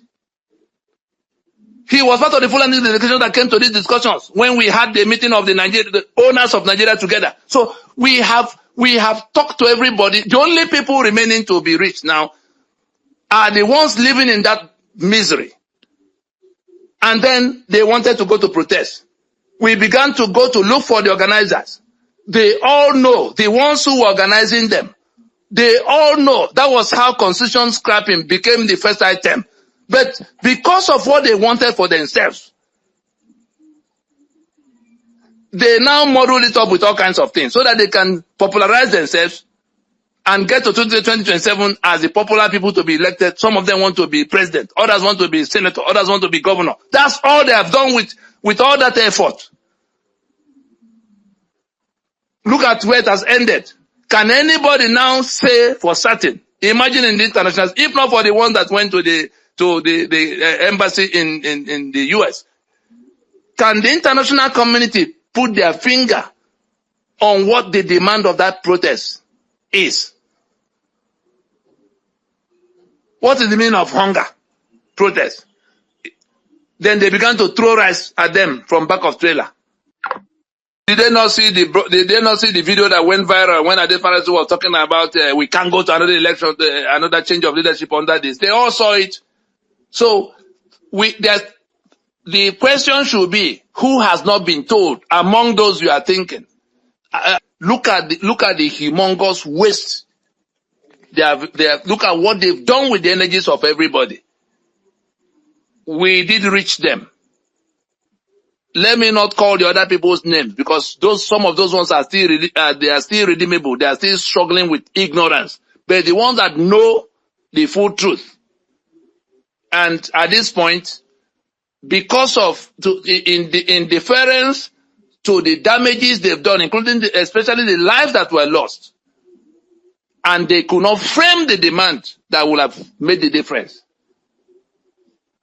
We do not want to call them out yet. We are talking to the rest of the people to say, even matter of protest, if you frame what you have to do, if you know what the problem is, and all of us who have the sovereignty is ours, the exclusive right to make constitution is ours. We don't need them in the first layer. Let us go and enlighten ourselves and have something we subscribe to, something we put in black and white as what we're going to insist on. And that is why Ninas is inviting everybody to the finished product of a process that took 25 years. May the anger of God not visit those who are being stupid in that arena, because they are being stupid.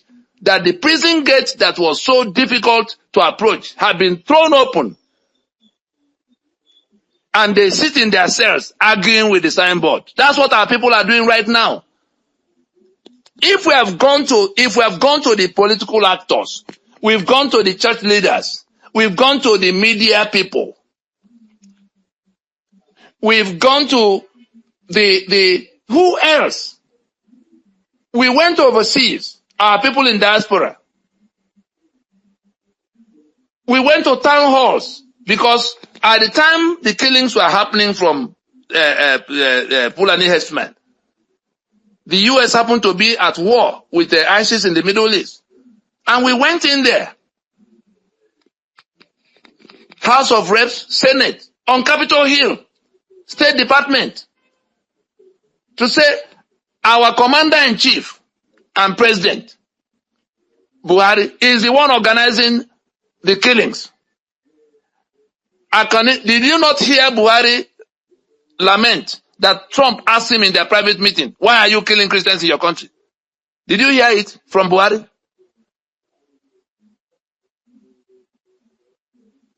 Yes, I did. I want you to finish before I make my comment. So as it were, we have gone. We had the privilege because Choyinka was involved with us at the time we were doing a Pronaco. He came to where I had the privilege of requesting him, and he graciously accepted to go on that mission to go to work out with Kofi Annan the remedy we need. And the instrument came out in 2007, under which we could retrieve our sovereignty that had been hijacked since 1914. And then we began to do that. We went to court in 2007 to say we didn't make this constitution, with plaintiffs that include Enohoro and Ojukwu and Ono and Bonigi. The two treason trials that were going on at the time, Asari Dokuba and Owazurike, we put their names there. That was the basis of the collapse of their treason trial. What else do we do to inform the people who are living in this misery? You saw when Benue was being overrun by Fulani herdsmen, we went and sat down with Autumn. Say, look at what can be done today. Send a bill to your state assembly, sign it into law. Issue firearms, because the constitution that prevented you is what was defeated. There were some other governors we sat down with. Some of them are marauding in Abuja now, pretending they no longer understand what the problem is, and building projects for us. So we've gone around everywhere. The only people remaining to reach now are the very ones living in the misery. And the only thing they need to do is, the information is abundantly available. If the energies they use to parade all over the internet lamenting, if they can look at the ones that do things that they're on TikTok, they're on Instagram, they're on what's it called, Twitter, and all of that. They are not interested in all of this. Their lives are being ruined by something that is in their hand to extinguish. But whether it is a spell that blocks, that blindfolds them, they are interested in every other thing than what will solve the problem. And so the rest of us must now join. It's not something you sit in one corner and say, Ninas is doing it. The man speaking with you is not only a lawyer. He's a lawyer that has been in places of opportunity, dealing with sitting presidents, but interested in solving this problem first before other benefits. We have more than 320 broadcasts, each of which can banish that ignorance. Imagine if 1 million young people get to know what you just learned now, that it is not in the place of National Assembly. And let me explain it before I come to the other aspects of your question. The Constitution, we're not talking about the failure of the Constitution. We're talking about the fraudulence. We had a Constitution that was thrown away and replaced by brigandage, by criminals who are clear-minded in what they wanted. What they wanted is what we have now. So they are cutting away what belongs to you in billions and trillions for themselves and their families. And you are pushed to trek away to wherever you can get to. And so what the Constitution, what the memo and article is to the company is what the Constitution is to the country. The owners of the enterprise, the shareholders the people who want to form company, are the ones that come, Mr. A, Mr. B, Mr. C. They come together to say they want to form ABC Company Limited. In that coming together to form that company, that is the document that is called the Memorandum of Association. Then, having agreed to form that company, having defined what they're coming to do together, there's a separate document called Articles of Association. It's different from the memo. If you have seen one before, you see that they are always in two parts, but they are bound together. You think it's one document. The memo creates the company. The Articles of Association is now where they are spelling out who brings what, who takes what, how the people can join them, how people can live, if there's a debt, if there's a profit, how do they, and all kinds of things. And so, in the same vein, the constitution of a country is the exclusive business of the constituents, people who could have been countries of their own, because Mr. A and Mr. B and Mr. C could have been individuals doing their things. But because they wanted to form company, they came together. And so the shareholders, the owners of the Nigeria, the ones we call the owners of Nigeria, are the owners of, because we're talking about lands and peoples. I'm sure you heard me talking about Yoruba land and Igbo land and Ijo land. Every inch of Nigeria is either Yoruba land or Igbo land or Ijo land or Edo land or Igala land. And so it is the owners of those lands that now want to federate themselves into a union called Nigeria that will come to discuss in the first layer to say they want to be in union. And the articles of that union will then be where they begin to spell out exclusive list and all kinds of things, 36 states, every kind of other thing. And so that constitution that has ruined our lives is one in which the constitution that brought us together, under which was supposed to be a federation of autonomous regions, in charge of our economic assets, contributing for the upkeep of the union office, that's the federal government, and being in charge of our development across board, electing who we elect. If there's anybody that has to go to Abuja, it is we who will process everybody and send the one we choose to go to sit in Abuja for us. Not the other way around, in which the federal government, they toppled, some people toppled that arrangement and now confiscated all of the lands and the assets of the federating units, and that was what became the unitary constitution we have now. And so our task is to overthrow that criminality. Nigeria is a criminal enterprise under that instrument. And talking about whether we can, the next election is 2027. The people who are going to live in this bondage and this misery and this debt that will be coming from it every day in large numbers are the ones we are talking to now. They do not know that they do not know. They think they know what they don't know, including the lawyers in the land, including the senior advocates and the professors of law you see, including these justices of this ruined Supreme Court. Many of them do not know, just like you do not know, because they were taught the wrong law, which Ben Wabeze and others taught them, which characters like Yadudu, that was made professor in his 30s in Bayero University, the one that wrote that 1999 constitution for what's his name, Absalam Abaka. And so, what Emeka Anyoko has gone to do is the opposite of what needs to be done, because he is still going in the thinking that it is the business of government to organize and write constitution for us. That was what Olisa Bokoba was preaching the day, what's his name, Babio was having birthday in the presence of Tinubu. And they are all proceeding in that wrong. Not because they do not know. They know exactly what they are doing.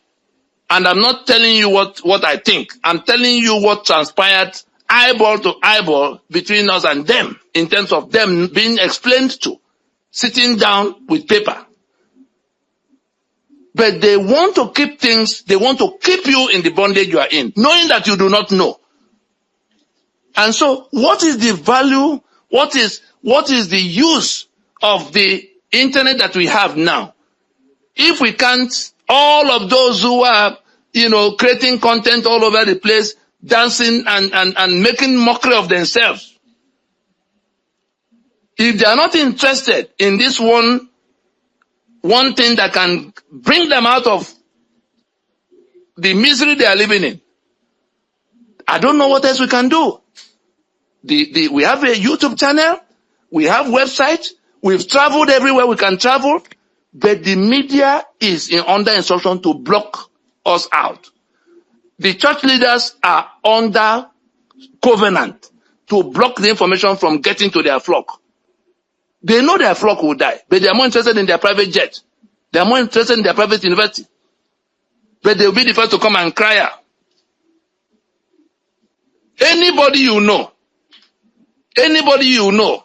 in the public space, whether they are in political party, or they are in government, or they are in church, or they are in bar associations, lawyers, all these human rights lawyers all over, we have engaged them to no end.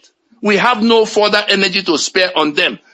The only thing we are looking for, which is why we brought this discussion to this space, and we have had several of it. We have clubhouse recordings. What you are hearing tonight, we have at least 12 of recording from town halls in clubhouses, in our own clubhouse that are, now in video form. Any one of them you pick and listen to will give you all the information you had this night. But how come the people who are milling all over, the millions of young people milling all over the social media in Nigeria are not interested in that subject matter? I'm informing you that if you put aside whatever you were thinking before and examine, and as I speak to you, I'm speaking to all of those who are listening, all of those who may listen to the replay, put aside everything you thought before, because the people you even imagine may know do not know. The few that know are being dishonest with you, and we have called them out to your hearing. Your church leaders are being dishonest. They are not telling you the truth. The lawyers in the land, especially the ones who go to TV all the time to say, oh, the people are suffering, they are dishonest. They are not telling you the truth. The Falanos, the Abakobas, the Ozekomes, and some of the older ones before them. We confronted them. Some of them are no longer able to come out because we have shown everybody that they are being dishonest. Your political leaders, the ones including Peter Obi, at what point did the constitution cease to be the problem? When the constitution was always the problem. And he knew. And then he didn't tell the obedient movement people that were following him to where he can provide leadership that will take them to El Dorado. He was being dishonest with them. And if those young people cannot confront him to tell him under which constitution were you going to take us to this production, when you know that the constitution makes it impossible, it is up to them now. And the question of whether we can go to election does not happen from the sky. You are the ones who have to go and vote. If in 2024, all the voices now join to say we will not go to another election under this constitution, we must go to transition now. We're not begging them, because as you may be imagining that if they don't listen, then they will go to another election and then somebody will be sworn in and he will begin to govern for another 4 years or 8 years. I'm sorry for those who are thinking like that, because the constitution that has hijacked the sovereignty of the people have been defeated. Those who are suffering in Nigeria from all the parts are at liberty to take their portions and leave. You may think that government has gone, but it is that constitution that forbade them from going to gone before. Now, if those who are still in Abuja will not listen, I tell you, some of them are going to take steps to take their portions. Some of them are not going to remain. Those who now know that it is by a forgery, to write a document and put my name, and on the basis of that, my asset become your asset. That is what those who are crying about their resources are crying about, taken from them by decree. So if it is their signature that is sustaining those things, you think they are going to wait forever for lunatics? It's not going to be so. They were inviting, like the questions I had now, they are opening they are showing us where the specifics of that ignorance. We knew. That was why I asked the question I asked. If it is not their business, then whose business? The Nina's 5-point proposition, and it's in black and white, is at the click of your button on your phone to go and look at. It won't take you 3 minutes to read it, to see what Nina say, and the people who are saying it know it far better than anybody in government, anybody in the National Assembly, any of the lawyers you know. If you doubt me, get on YouTube and search for the clubhouse session where Tony Nadi and Patu Tommy. There was a day some young people ahead of the 2023 election, I think it was sometime in 2021 or 2, when Utomi was preaching leadership, and we said no, it's constitution that is the reason everything is upside down. They invited him to clubhouse. More than 4,000 people in attendance. The recording is on YouTube. I'm sure somebody can pin it on the comment section so you can see the title. But it was this debate about whether it is leadership that is the problem or the constitution that is the problem. Go and listen to it and you will then see that it is wicked for Patu Tommy to keep preaching leadership in the face of what transpired in that meeting 3 years or so ago. Because he knows they only want to get to government house first before they begin to discuss other things. But look at the road to that government house so far. So the young people they have education. There's nothing we need to show them or tell them that is not already out there, put to where they can click on the button and get it. So the question of going to election, if we say we won't go to election, we begin to shout it and tell the political parties to close shop because we must question them. We are the ones who have to live in that hunger. We are the ones who have to live in that insecurity. Why can't we get up and join that discussion in a meaningful way? Other than thinking that they are in Abuja, they will do it for us. It's not their business. If you allow them to continue, it is you allowing them. And it is your signature they have implanted on a document you didn't make that is responsible for the calamity befalling you where you are. Even if you are in exile overseas. It is that constitution that chased you out of Nigeria. is that constitution that forced you to go to do the kind of work you are doing in the corner of America or Europe you are, or Asia, where Nigerians have become the sustainable source of human organ, young Nigerians running away from this land. So if the young people will listen for 5 minutes, they can get into this. Internet is there to enable them to get all the information, and we're just one phone call away from where they can get any further information. The secretariat, is there, and I can tell you the phone number right away so that write it down, and feel free to call it if you have any question arising from this broadcast. That number is 0906 472 0016. I repeat, 0906 472 0016. You go to website www.ninasvoice.org. You will see everything. You go on YouTube, Nina's Voice. That's a YouTube channel, Nina's Voice. You will see all the documented, not just broadcasts, evidence of how these things were done over this time. The media is blocking you from seeing it. The men of God you are following all over Nigeria are blocking you from knowing about it. The political parties you are selecting the one you want to go and vote for next are all aware. Call their names and we'll show you evidence of how we sat down with them and what they told us in response. Because they want to go and get power, knowing that you do not know. I stop there. Thank you, sir. In the absence of any further comments or question, Mr. Onyago, please summarize the key takeaways and closing remarks. Thank you. Mr. Onyago, please, you have the floor. Okay. Am I coming through? Yes. Okay. Honestly speaking, today's teaching has been very, very effective and profound, and it has been so rich, very comprehensive. I believe that first takeaway here is that we now understand what the Constitution is. It's been a question that a lot of people have been asking from my group: what is really a Constitution? Tony Nadi has been able to break it down for us. And now we know what a constitution is and why the National Assembly or any group of people cannot just wake up and design a constitution for us. We now see the processes by which a constitution comes. We now understand that constitution is not just a document. It's processes upon processes that now leads to the eventual documentation that we see. But there's a working to it. That has been understood.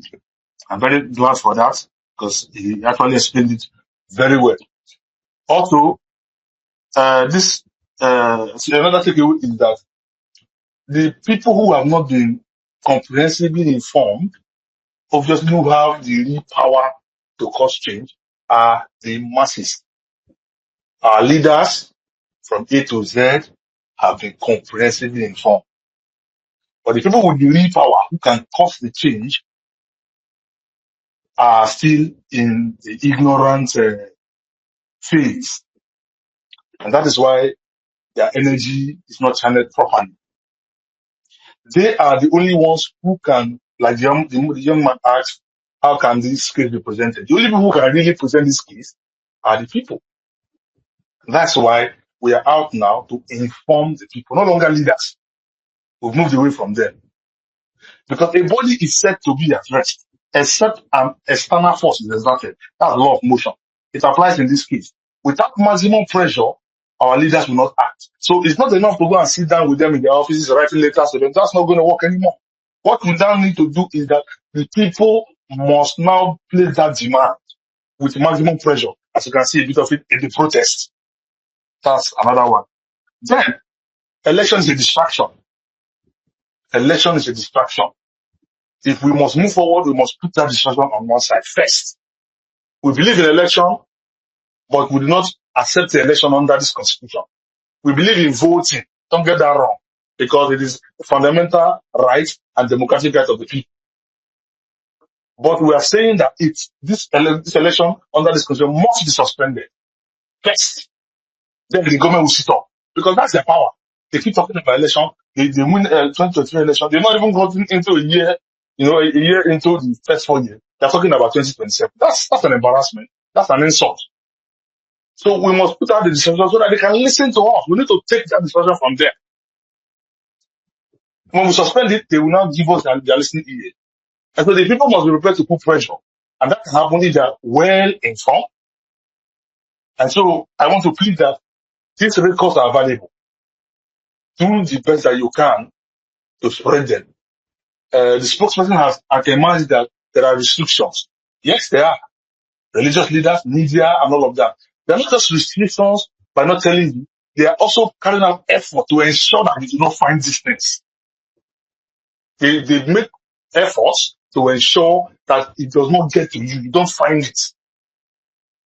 So that's why there's a lot of restrictions. So one of the ways that we can do this is by, individual media personal coverage. You have to do so individually. You can turn these records into different kinds of formats, audio format, video format. Spread it around. You can put it in CDs and cassette. Spread it around. Let it get to the grassroots. These are the only people that are left to hear. And when they hear the circle is complete, they will be able to take the action decisively. It's time to take control of our destiny.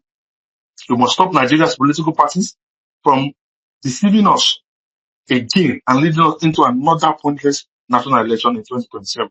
Let's make a stand in 2024 and forge a new pathway for saving ourselves and resetting our country. That is the whole meaning of taking back our country. God bless you. I yield the mic for the next phase of action. Thank you. Thank you very much, Mr. Onyago. Briefly, please, Mr. Nnadi, do you have any final thoughts before we end to this section? Mr. Nnadi, can you hear me? Yes, I can hear you now. Please, any final thoughts? Briefly, please. Okay, nothing more than to thank those who have come. It's almost 10 o'clock here. We started at 7, meaning that we've been here 3 hours. And to request those who want to see change, again, the title, the theme for this evening's meeting is Defining the Change We Seek and Distilling the Mechanism for Achieving It. That's what we have spent the last 3 hours doing, and I believe we've been able to point us to what the problem is, what the solution is, how that solution can be applied, and by who, and when. We invite you to please, even that 5-point proposition of Nina's, which will not take you 3 minutes to read. If you read it, having heard all of what you heard now, you will then see that those 5-point that 5-point proposition tells you at number 1 what the problem is, and therefore the need to acknowledge it by all and sundry, including the government. That should be your demand, that acknowledgement. Item 2 is the commitment to solving the problem, wholesale decommissioning of that constitution.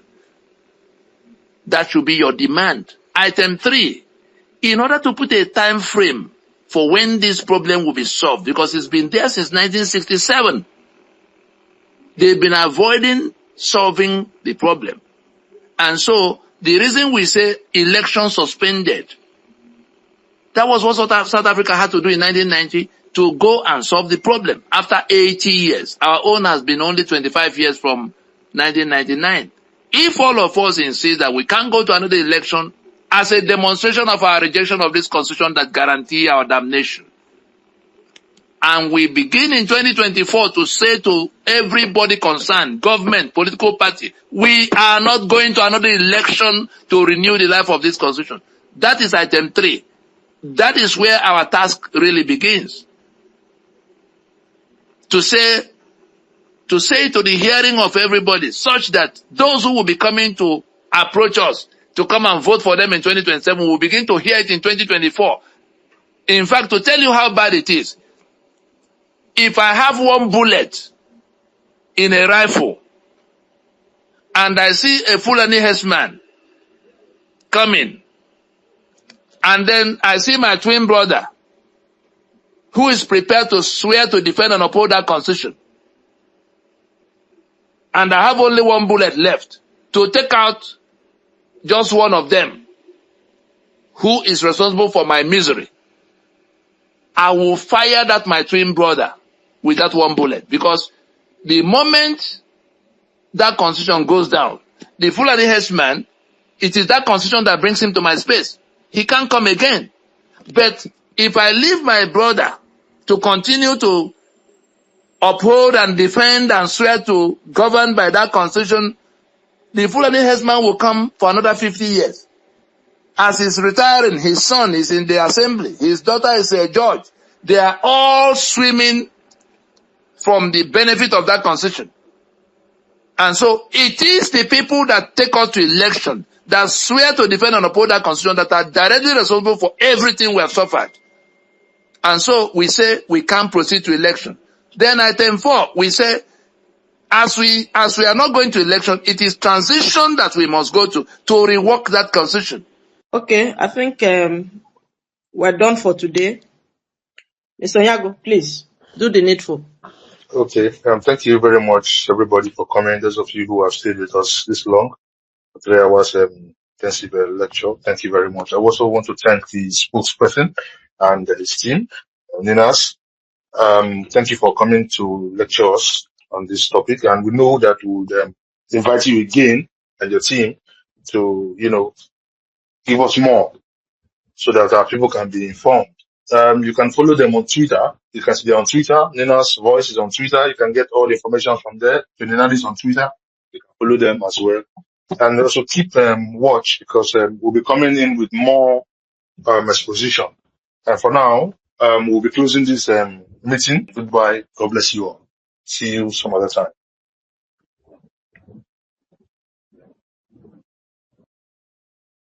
I appreciate what he has said about the people they have contacted.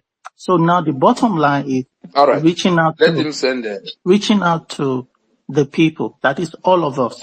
For me, as an example, I accidentally came across Nina's on Twitter. I don't know how many people know about Nina's. This is my first space with you guys. So I think we need to do a more job in reaching a lot of people, making use of the power of social media. Every publication, every work you have done before, let people know. You can put it out there. I think your website is on your handle. People should go there, circulate all these things so that people become aware, and we can then from there leverage on this. We need to band together as a people. Thank you very much. Thank you.